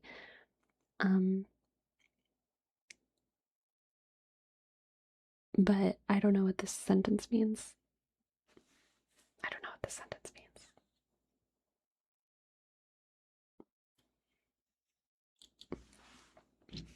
Click, click, click. It's like to swear against or reject. Not to swear, lest perchance one forswear. I still don't understand what it means. I still don't. Okay, don't swear oaths lest you break your oath. Okay, that's what I needed. That's what I needed. Tiger burning. Thank you. Thank you. Thank you. Oh, the knowledge seeps into my bones, my brain, my soul. I am invigorated with new wisdom. Thank you. Thank you, Tiger burning. Thank you. Thank you. Thank you. That makes sense to me. Thank you. Thank you. Oh, it feels so good. I love learning. I love learning. Okay. Only utter truth from heart and mouth. Don't be uttering truth out of this thing, okay? That would be crazy. That'd be crazy. I know that's not what he means. I know that's not what he means, but I do think it's funny to interpret it that way. Don't be uttering truth out of other parts of your body, y'all, okay? Be careful. Be careful where your truths come from. Don't return evil for evil. Not to do injury, but to suffer it patiently. Not to do injury, but to suffer it patiently. To love enemies, not to curse in return those who curse one, but rather to bless them. To bear persecution for righteousness, righteousness, righteousness. Not to be proud, not to be given too much wine, not to be gluttonous, not to be given too much sleep, not to be sluggish, sluggish, sluggish, sluggish, sluggish, sluggish, sluggish, sluggish, not to be given to grumbling. I think that's a good rule too. Don't give yourself to grumbling, chat. Don't give yourself to grumbling. Don't give yourself to grumbling. Not to be a detractor. To put one's hope in God. When one sees any good in oneself, to attribute it to God, not to self, but to recognize that evil always comes from the self and revert to self. That's a funny one too. To have wholesome fear of the day of judgment. I really like that phraseology as well. Have a wholesome fear of the day of judgment. You shouldn't be excited about it, and you also shouldn't be paranoid about it, but you should have a wholesome fear about it. Wholesome fear. A wholesome fear. With fear to shrink from hell. With fear to shrink from hell. I think that's a good one too. To long for eternal life with all spiritual desire. To have the expectation of death daily before one's eyes. I love that one too. This page is just a banger. Hour by hour to keep guard over one's every act. To know for certain that God sees one everywhere. Forth wish to dash down upon the rock, even Christ, any evil thoughts approaching the heart, and to lay them before one's superior. I love that. Spirit of honesty with your superiors. To keep one's mouth from evil or depraved speech. Not to love to speak too much. The Benedictines often take a vow of silence as well. And this vow of silence is usually time limited, right? So it's kind of like fasting. It's like their vow of silence in the same way that someone who fasts every day, that doesn't mean they never eat food. That means they eat food at a very particular time of day. A vow of silence works the same way. There's very specific times of day and times of like rituals and processes where you are permitted and expected and even encouraged to speak, speak, speak, speak, speak, speak. It's important to speak. But then there's also a very large portion of the day where you are expected to maintain holy silence. Holy silence. Holy silence. I love speaking. Are you in the same boat, Sleepy?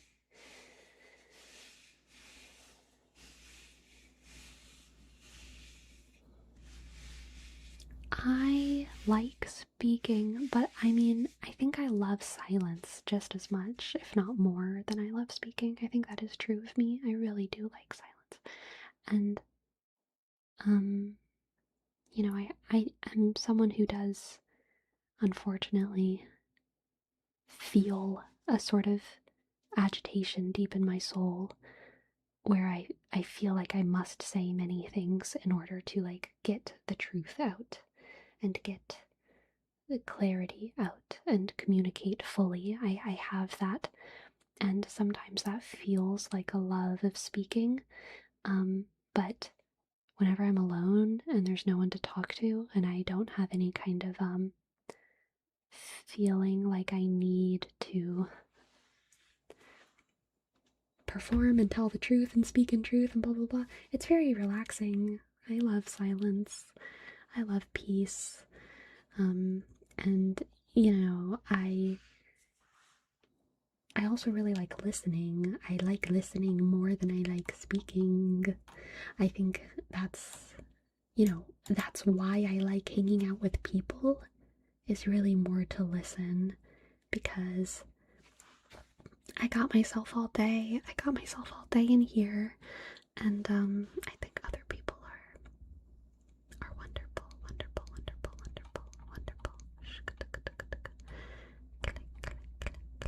What are your thoughts on the Gen Z Bible? I love fun translations of the Bible.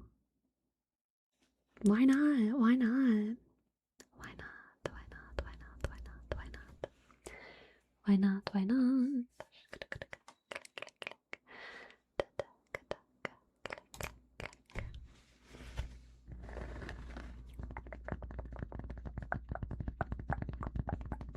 Not to speak useless or mirth-provoking words.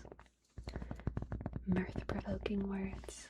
There's so much good language in here that's, it's not really archaic. Like, mirth is not an archaic word, but it's a rare word, you know? It's a word that a lot of people don't use anymore, but it's still perfectly contemporary. And that's honestly just another reason to read old stuff in general. Just like remind yourself of other words. Remind yourself of other words. Remind yourself of other words. That feels really good to me right now, just hitting myself in the head. Sometimes, something about the way it's vibrating through my skull. Oh my god, it feels so good. Oh my god, why did that feel so good? Wow. Maybe I just need to scratch my skull. Scratch.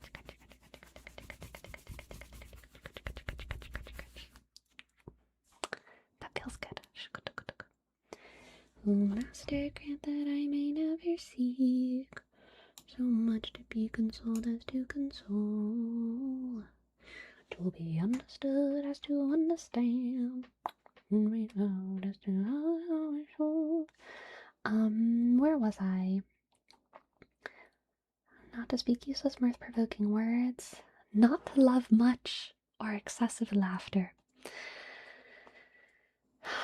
See, this one's a little rough for me. I'm gonna be real, because whenever I hear other people laugh, I love it. That said, I think there is something to be said for, like, you know, maybe some people are goofing around a little bit too much. Maybe some people are a little bit too much sometimes, to the point where it's like rude. But generally, I love hearing people laugh. you know how some people, their laugh, it like sounds like they're like, it comes from such a deep place, and their first ha is like a breathless, and it just comes from somewhere else. I love that. I love it when people have like a boisterous, beautiful, loud laugh that erupts out of them. I love that. I love that. I love that. And I don't have that. So whenever I see it in other people, I'm like, oh my gosh, that's just beautiful. That's just beautiful. Anyway, listen with goodwill to holy reading. That's what y'all are doing. That's what y'all are doing right now. You're listening with goodwill. Listening with goodwill to holy reading. Holy reading. Holy reading. Be frequently occupied in prayer, with tears and groaning daily to confess in prayer to God one's past sins, and concerning those same sins to amend for the future. Tears and groaning daily, my friends. If you're not crying and groaning daily, you're not doing it. You're not doing enough, okay? Do not fulfill the desires of the flesh. Hate your own will. Hate your own will. Hate your own will. I think when he says will, he's probably talking about something a little bit different than what someone like Aquinas or something would talk about. He means something a little bit more driven by the animal rather than the mind. But good one. To yield obedience in all things to the abbot's precepts, even if he himself acts contrary to their spirit, though which be far from him, being mindful of that precept of the Lord, what they say do ye, but what they do ye not.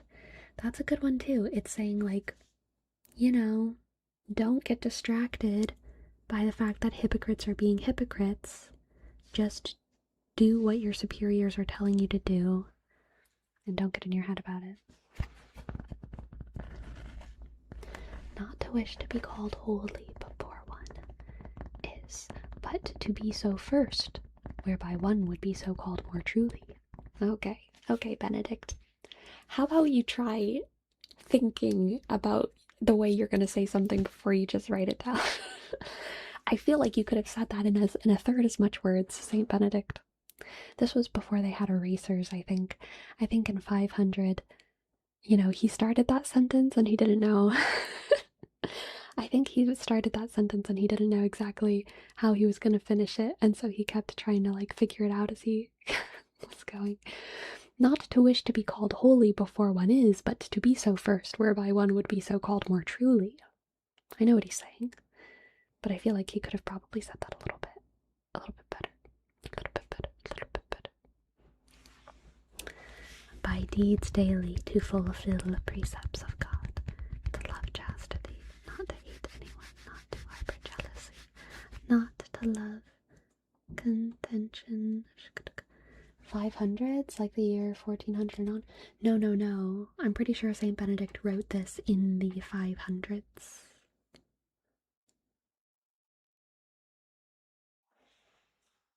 AD.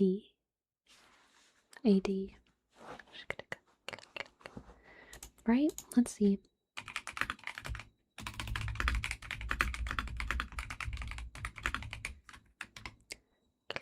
Around 530. 530, yeah. 530. To yield obedience. Oh, wait, we already did that one. We already said that one.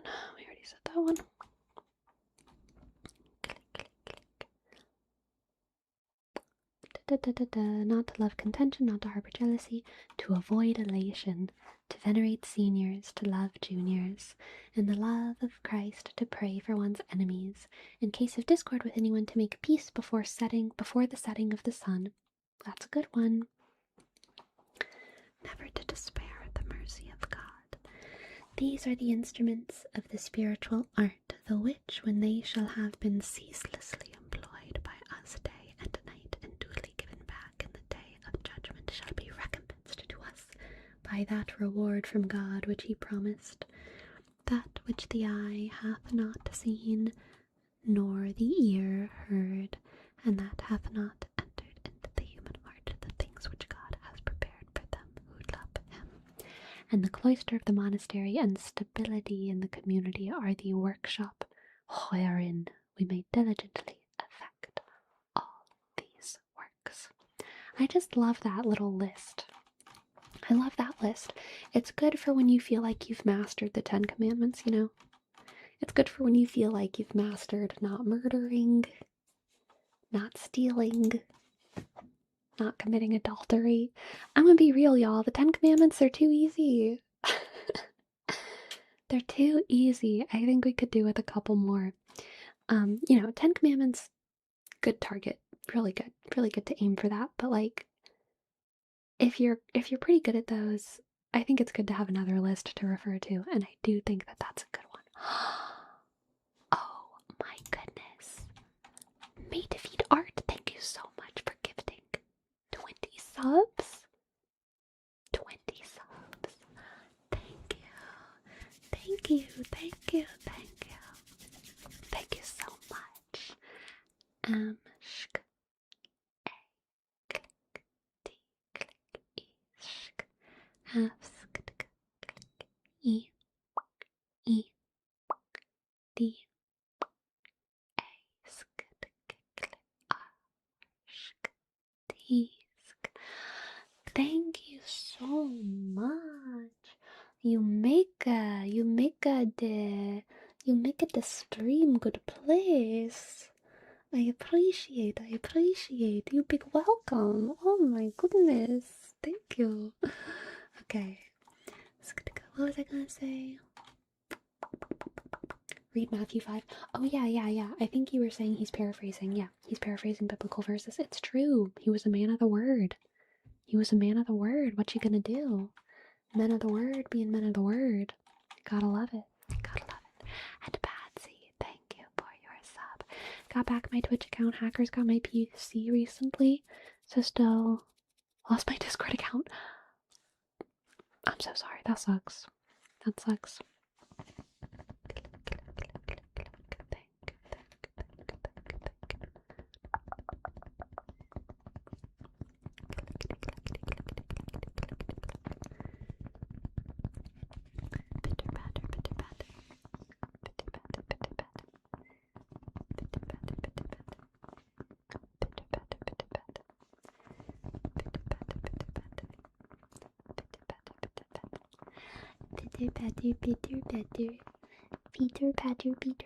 Peter Patter.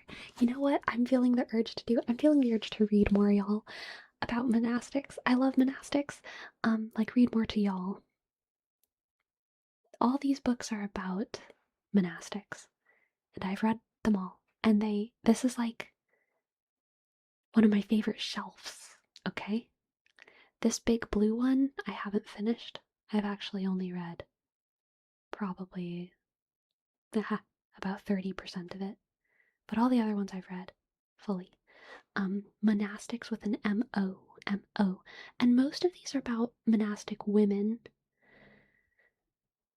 But some of them are not. But more than one of these are like oral histories. And I kind of want to share some of them with y'all. So I'm gonna be right back for like a little tiny bit, and I'm just gonna like choose some books, and we're gonna talk about which ones to give a little read about, okay?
We're back. Oh, I bonked it. Sorry. And then I made a noise. I'm sorry.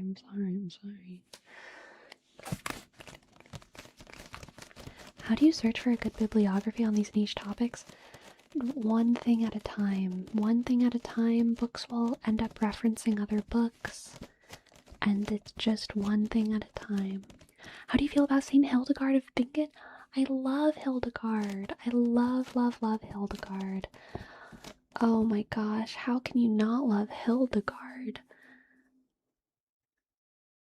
I think the biggest thing that frustrates me about Hildegard is whenever people use her in like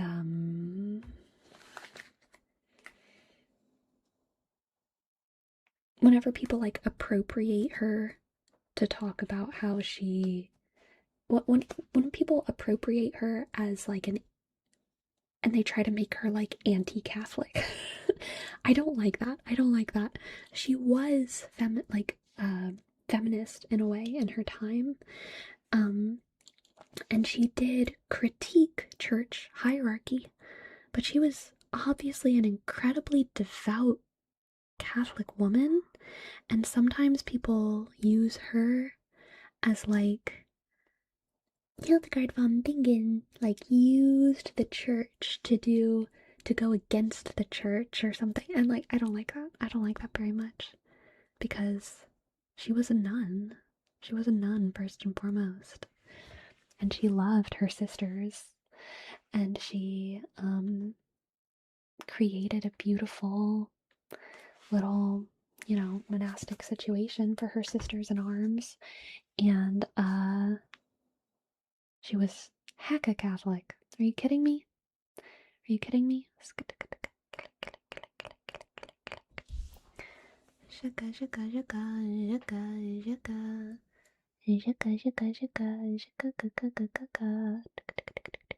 But I love her music. She wrote some of the first I think she wrote the first recipe book that we have. I think. Maybe I'm making that up. Maybe it was something else. But I'm pretty sure like her recipe book is one of the oldest recipe books that we have. And she wrote medicine books, and she was clearly a genius. Like food, yes, yes, yes. IDK Twitch, yes, yes. Like food. Anyway, I have 3 books for us. One of them I've read a little bit before on stream. The Little Flowers of St. Francis. This is a book about St. Francis. St. Francis. And the thing about St. Francis is that he was around in the 1200s, and he is really, the legends and the folk tales of him do overshadow his historicity. And this is like kind of one of the prime sources about the legends around his life, and it is very clearly kind of fables and parables. And there probably is some truth in here, but I think it's just like interesting and beautiful. I mean, it kind of reads like the Tortoise and the Hare, Aesop's fables. And it is our first source on St. Francis, and it's just a great little read. It's a great little read. It's a great little read. And it's obviously, very Catholic. This is a oral history, which means that it is nuns' words directly transcribed by the ethnographer who went to go visit them, and she just asked what these nuns' stories are, and they told her their stories, and it's also beautiful and short and sweet, and it's contemporary nuns just talking about why they became nuns. And then this one is the most kind of novelish. This is about a woman who went to go work at a not work for money. I guess I should say volunteer with a couple different orders of monks and nuns, and it's like a memoir of her spending time with them, and she's a poet. This is not poetry, but it is very beautifully written, and every chapter is kind of like a spiritual exploration of how these monks like expanded her mind in some way. And she's not Catholic either, which I think is also interesting. I think she's Protestant or something, maybe, I don't remember, but she's some kind of something else. And then she spends all this time with monks, and it's really good. Which one of these should I read? I want to read a little bit, some excerpts, some little chit chats talking. Are any of these calling to y'all? Are any of these calling to y'all? Are any of these calling to y'all? Are any of these calling to y'all? Calling to y'all. A lot of the ancient saint stories are fables. I know. I think we just forget that Saint Francis is in there too. Like, you know, when we talk about Saint Christopher, yeah, okay, doghead man. But a lot of people think of Saint Francis as someone who has a lot of like like good history. But he's not. He's really not. Okay. We got the votes for the third, vocations, another one for this, another one for this, another one for this, another one for this. I think this one is winning. The one with the pink notes.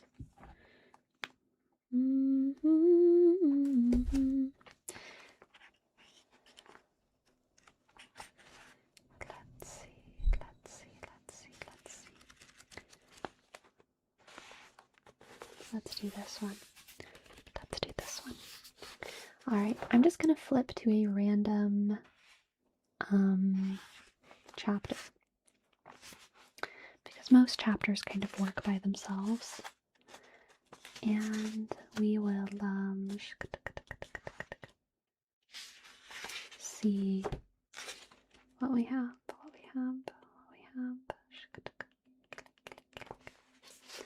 Alright. The church and the sermon. Sometimes I feel that the small, isolated town I live in is as much a mystery to the outside world as any monastery. Here, churches help to define the community in ways that the urban people might find incomprehensible.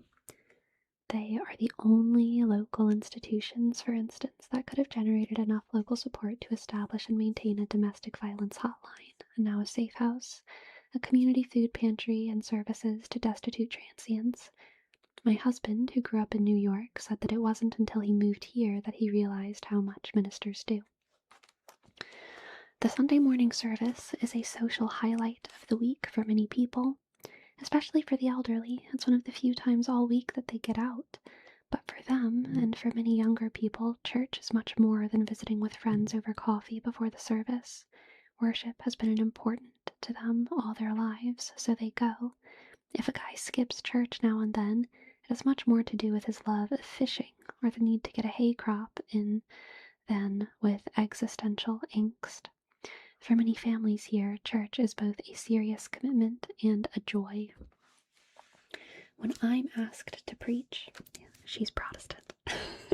When I'm asked to preach, I try to take advantage of my role as both an insider, the granddaughter of a woman who was a member of the church for most of its existence, over 60 years, and an outsider, someone who did not grow up in the town and has lived for much of her life in cities. Sometimes, especially when I've preached just before a new pastor is due to arrive, I've said things about us as a congregation and our history as a church that no salaried clergy person could say. Whatever I think might help us drop some of the old baggage that accumulates in any institution so that we might better welcome the new person with our hands free. I'm gonna skip to when she starts talking about the monastic people.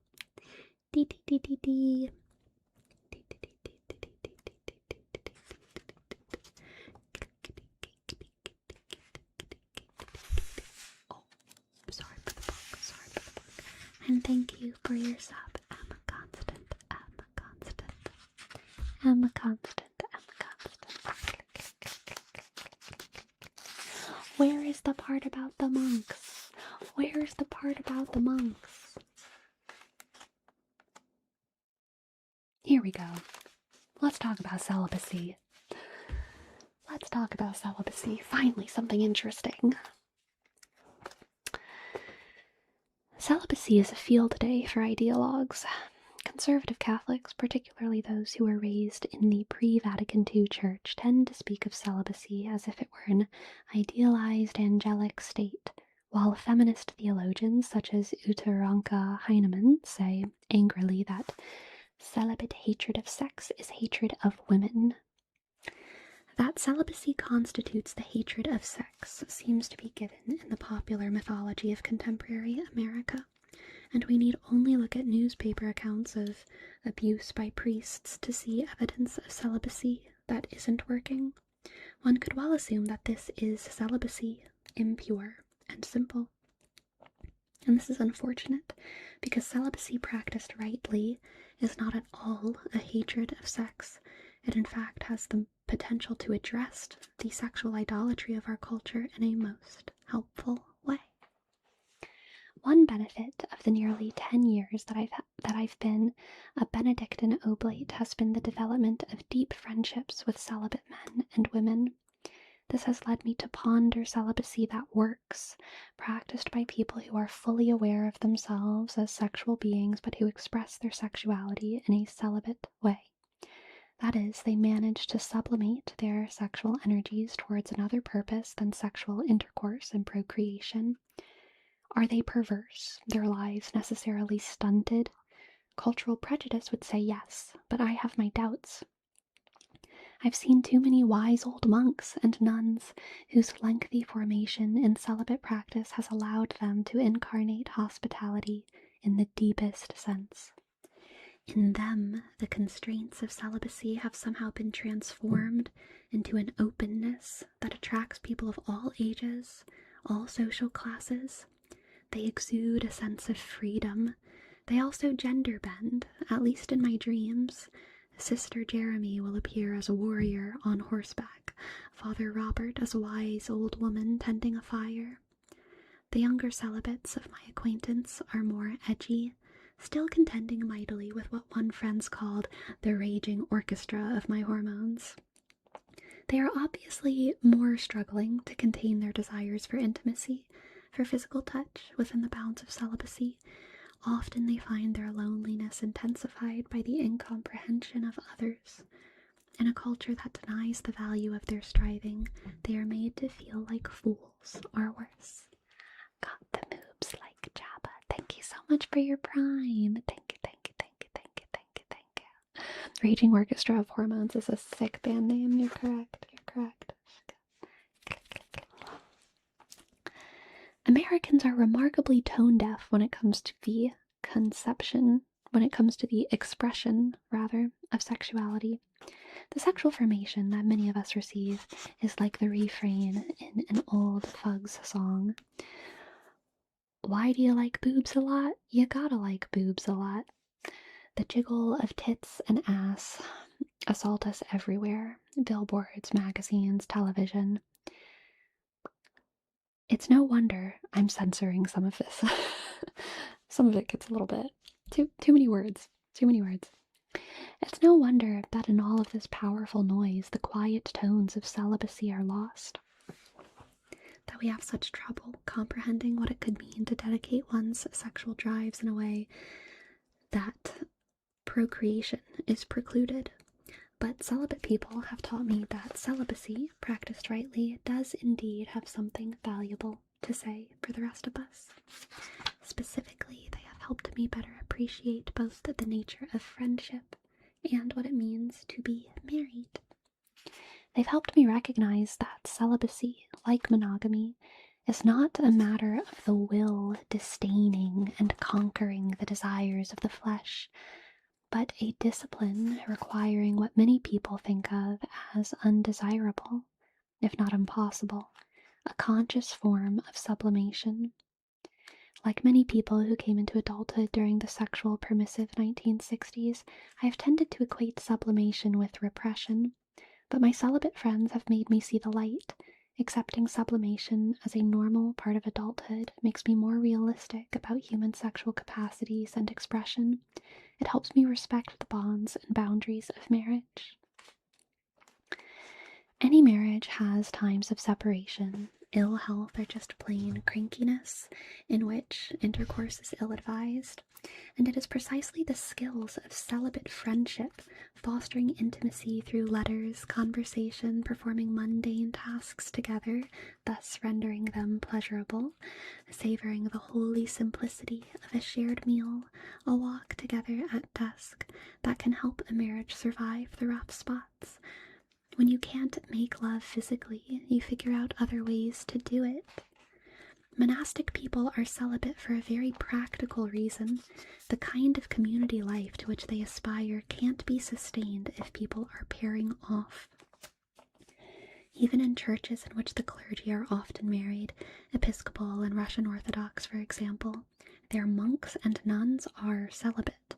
And while monastic novices may be carried along for a time in the swells of communal spirit, when that blissful period inevitably comes to an end, the loneliness is profound.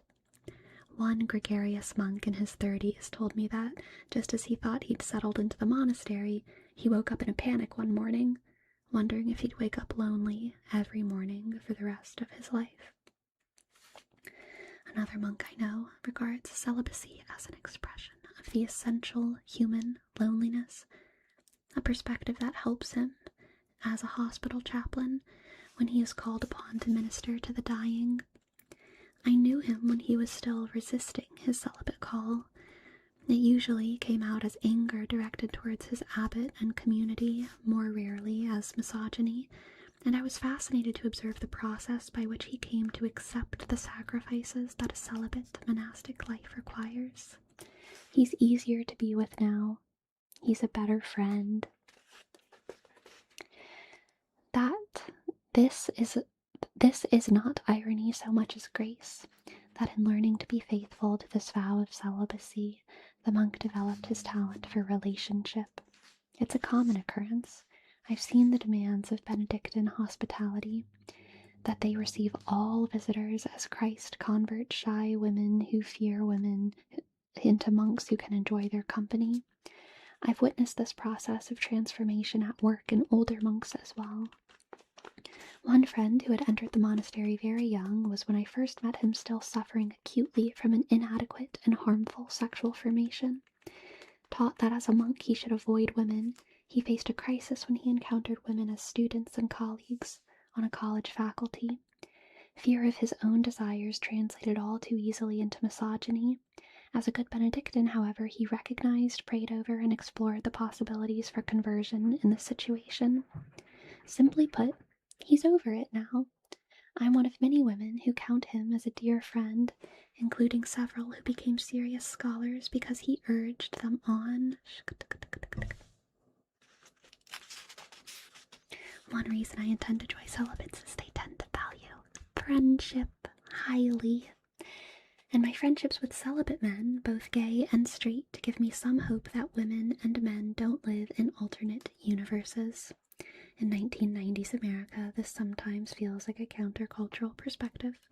Male celibacy in particular can become radically countercultural if it is perceived as rejection by the consumerist model of sexuality, a model that reduces women to the sum of her parts. I have never had a monk friend make an insinuating remark along the lines of, "You have beautiful eyes," or legs, breasts, knees, elbows, nostrils. The usual catalogue of remarks that women grow accustomed to deflecting. A monk is supposed to give up the idea of possessing anything, and in this culture, that includes women. I'll stop there. But that's a great book. She's really just talking about how she appreciates things, lessons that she learns from monks.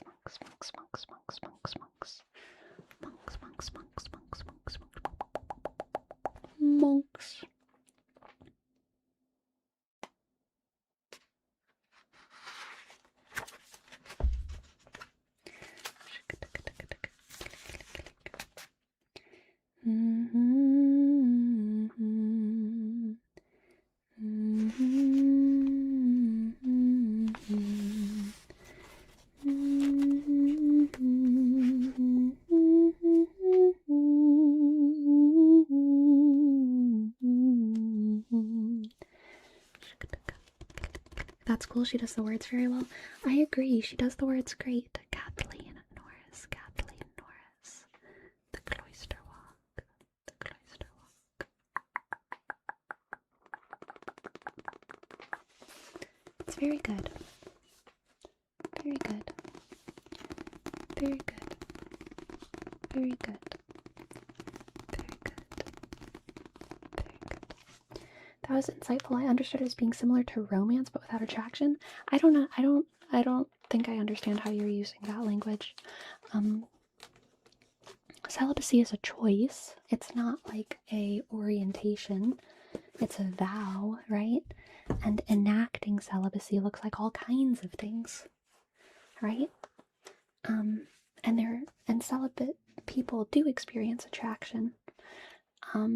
They experience both ends of attraction, but they've made a choice to not necessarily, act on that attraction with committing to a person, because they're committed to community or God or the world or like whatever they want to say. And that's really the core of it. It's like they are committed to something else. So they cannot commit to like some other dude, some other woman, because that would take them away from what they're promised to. What they're promised to. And so everyone can be a friend. Everyone can be a friend. There's an openness there. There's an openness. An openness. Openness. Openness. Openness. Openness. Openness. Openness.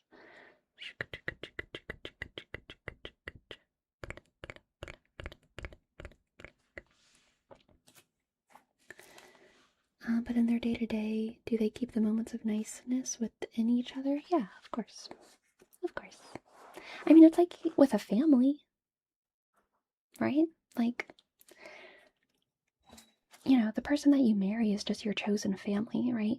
And a lot of, like, romantic things are also just family things. Like, you go on a picnic with your mom and your kids and also your husband. Like, these are just family things. And monastic communities are chosen families. They're chosen families.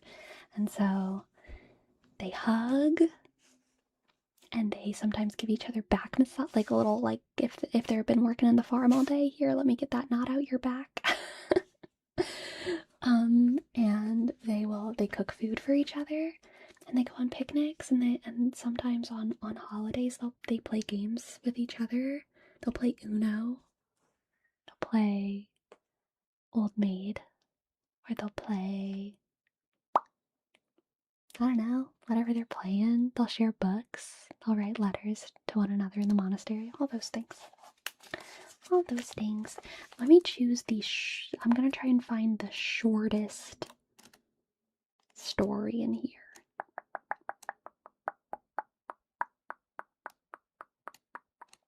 Most of these are pretty short.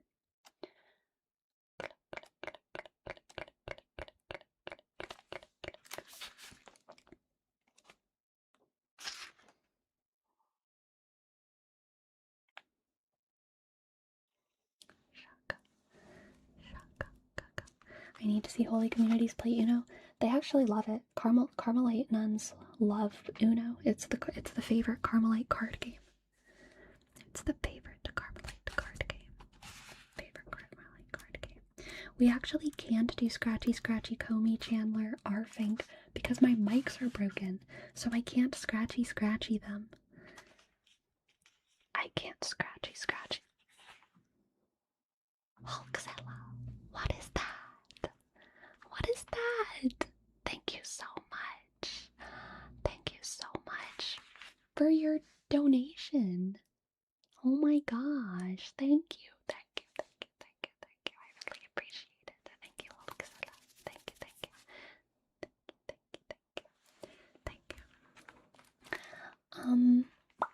When are the new wires coming? Tonight, overnight, I believe, as well as some other things. I ordered some new props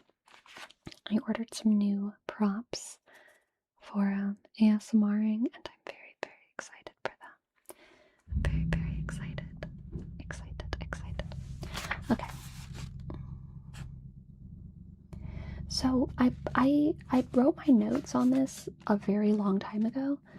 I don't remember what my notes mean. These aren't really notes. They're really just bookmarks. But look, most of my notes are normal. I mean, they're kind of normal. Talking about daily life, the end of the world, faith is a gift, transfer. What's this other one? The American Dream. This one is titled Volcanic Eruption. Made feed art. What? Oh, did I understand that correctly? What just...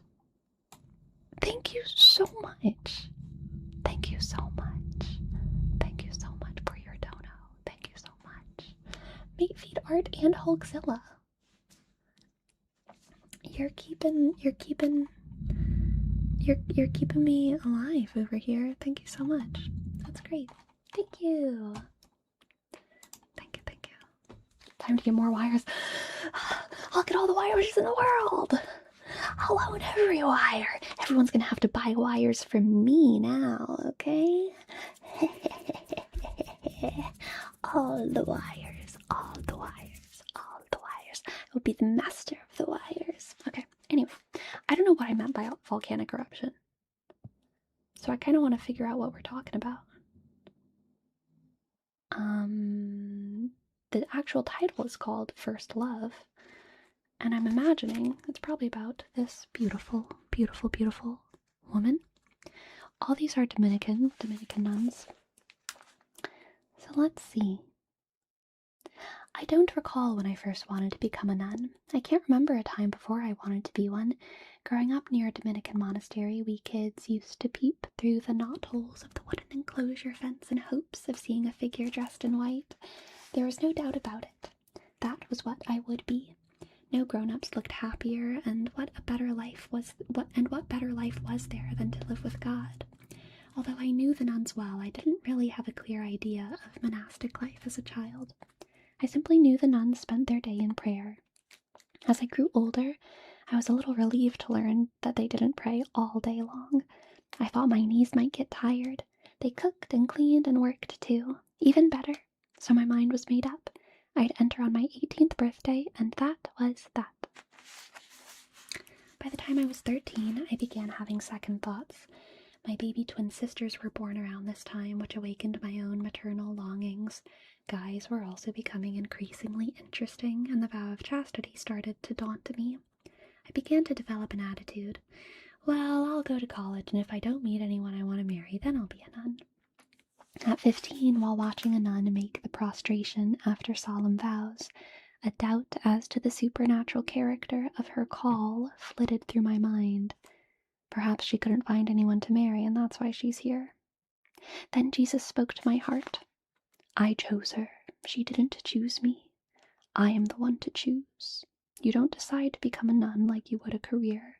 I love you and want to make you happy. I would never ask you to live a life that would make you unhappy. Do you think I would want you to be a nun simply because you had nothing better to do? I was abashed. I'd been throwing myself at God. Okay, he wanted to make me happy, and I wanted to get married, so being a nun was out of the question. That was settled. Freshman year of college, I properly fell in love. It was like being struck by lightning. The world turned golden. I'd spent 3 years in La La Land thinking about the guy. We were of different faiths, so I never seriously thought of marrying him, but my liking for him seemed to paralyze any decision-making about the future. One of my teachers asked me if I had ever considered the single lay state as a vocation. I hadn't. Being 17 and in love, it didn't appeal to me at all. The thought of living alone horrified me. I struggled to be open to this option with scant success. During this time, I read the Confessions of St. Augustine.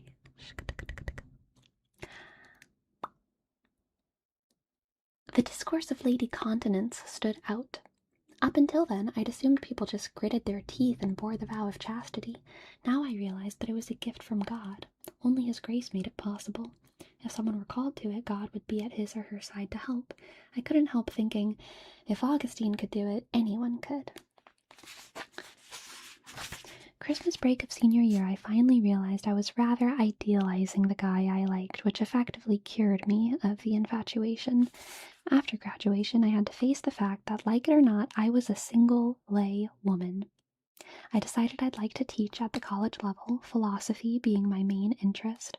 I took a job halfway across the country from my hometown as a bookkeeper and librarian at the school I had attended, with plans of paying off my loans. I lived with 2 other girls and found out that single life wasn't so bad. However, there was a sense of emptiness. We were pretty much 3 individuals living together. There wasn't that mutual independence as in family life. Life seemed stale and flat. That fall, I attended a talk by a Benedictine monk about his recent trip to China. One slide showed a Buddhist nun. He told of how she endured years of persecution from the communist government. Now that things were relaxing, other young women were joining her. I had an interior earthquake. My whole world turned upside down. I rushed out of the auditorium with her picture clearly in my mind. Here she was, a Buddhist, with no belief in a personal God, making great sacrifices to spend her life in fasting and prayer, and I, who had the triune God dwelling within me, what was I doing? Wheeling around on God, I said, "And you, it's all your fault because you haven't asked me." That felt good. Such an explosion should have given me a clear clue that something was brewing beneath the surface, but it didn't. I could yell at him all I wanted, but God was God, unchangeable. He said no 5 years before, so it was unalterable. It didn't occur to me that it might not be he that needed changing. Meanwhile, I had gotten to be good friends with a man who I was hoping would ask me out. However, when I sensed he wanted to take the relationship to another level, I felt annoyed. My reaction mystified me. Didn't I just want him to ask me out? Classic situation. Mulling the problem over during Mass, a wave of intense longing for the cloister life swept over me. Like what I had experienced as a child, knowing I belonged in there. I couldn't believe it. It had been years since I had felt like this. As I took the mail down to the post office after Mass, I wept from sheer bewilderment. God, what are you doing to me? Even with my long exposure to nuns, I didn't have a clue what a person did if she thought she might have a vocation, so I didn't do anything and simply put the experience to one side. But there was a feeling of expectancy. Something was going to happen. 2 weeks later, eating lunch with one of my former professors, I mentioned that I thought there was a guy who liked me. "Oh, I don't think so," he replied. "Besides," he added, "he might have a vocation." That was the last straw. Volcanic eruption. That's where it is. Volcanic eruption. Getting up from the table, I fumed interiorly. He might have a vocation. I'm the one with the vocation. What a good moment. The cauldron boiled for the rest of the day. After work, I stopped by 2 of my classmates' apartments. We got to talking, and I was telling them of different conclusions I had reached during the summer. I wanted to live in community. I felt that some sort of obedience was the only way to draw me out of myself. Talking to her friends.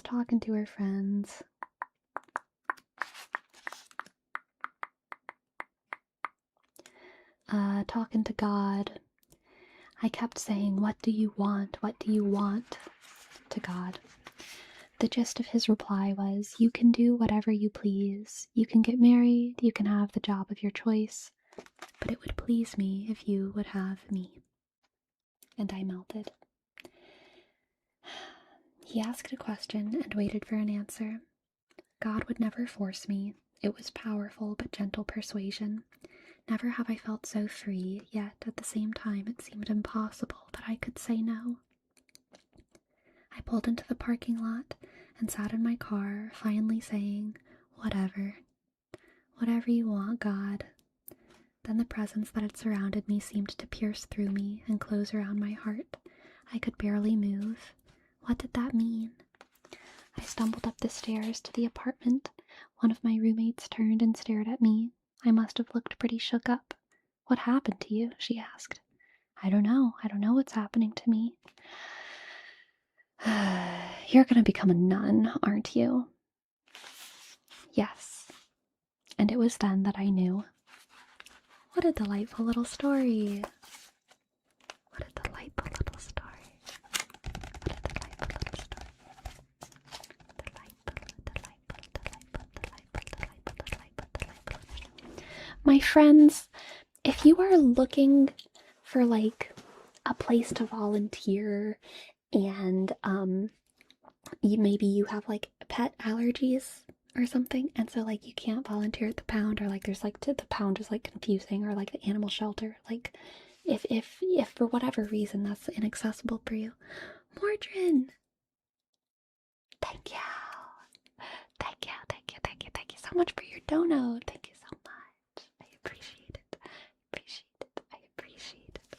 Thank you. More wires, yes, even more wires. At this rate, I'll be able to buy all the wires, and I'll be able to buy the wire manufacturing plants. Yes. I will be the lady of the wires. Anyway, if you're looking for somewhere to volunteer and for whatever reason you don't know where to volunteer,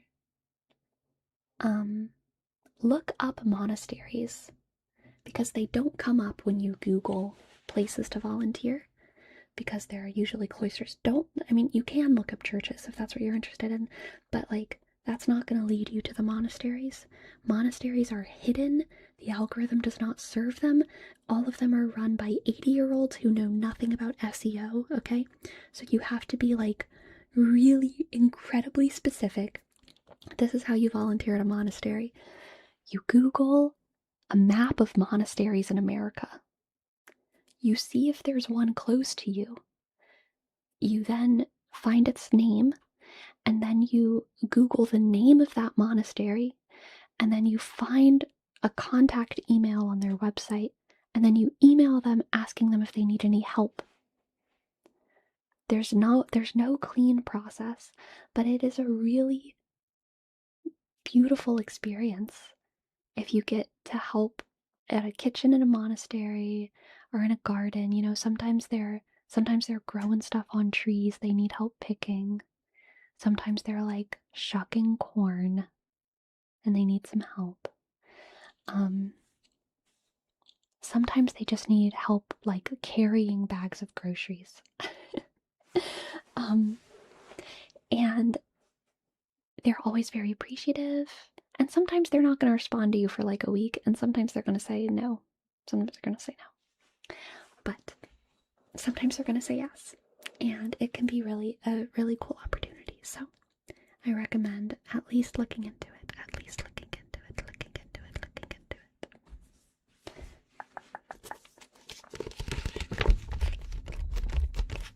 I think that's where we're going to end the stream tonight.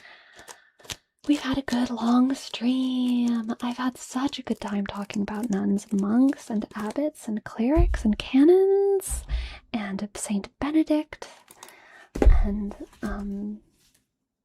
even a little bit about Saint Ignatius, who is tentatively my least favorite important one. Is Saint Ignatius a church father?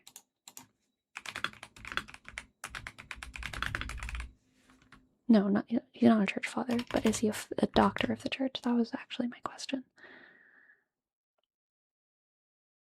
No, he's not a doctor of the church.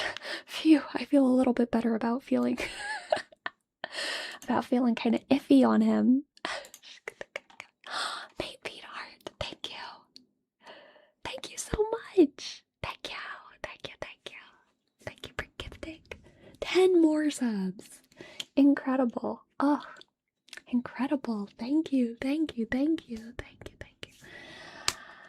I need to look more into St. Ignatius because I'm hoping that I like him. I'm hoping that I like him. I'm hoping that someone can make me, I'm hoping that he can make me like him.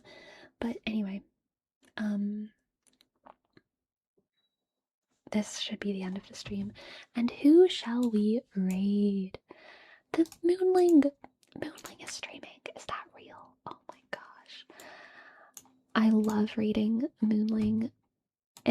Literally any time Moonling exists to raid, I feel like, oh, then again,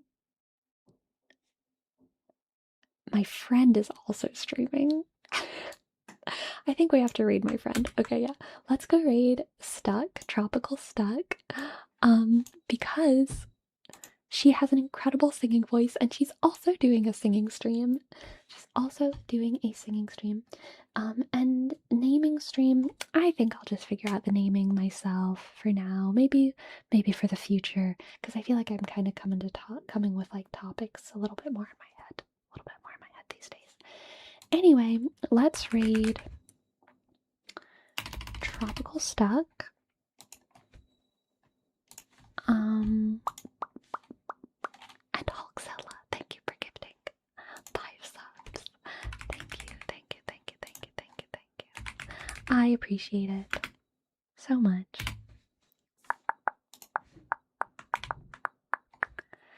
Let's go give Stuck a big, wonderful welcome. And all of y'all follow the king. Okay? Follow the king.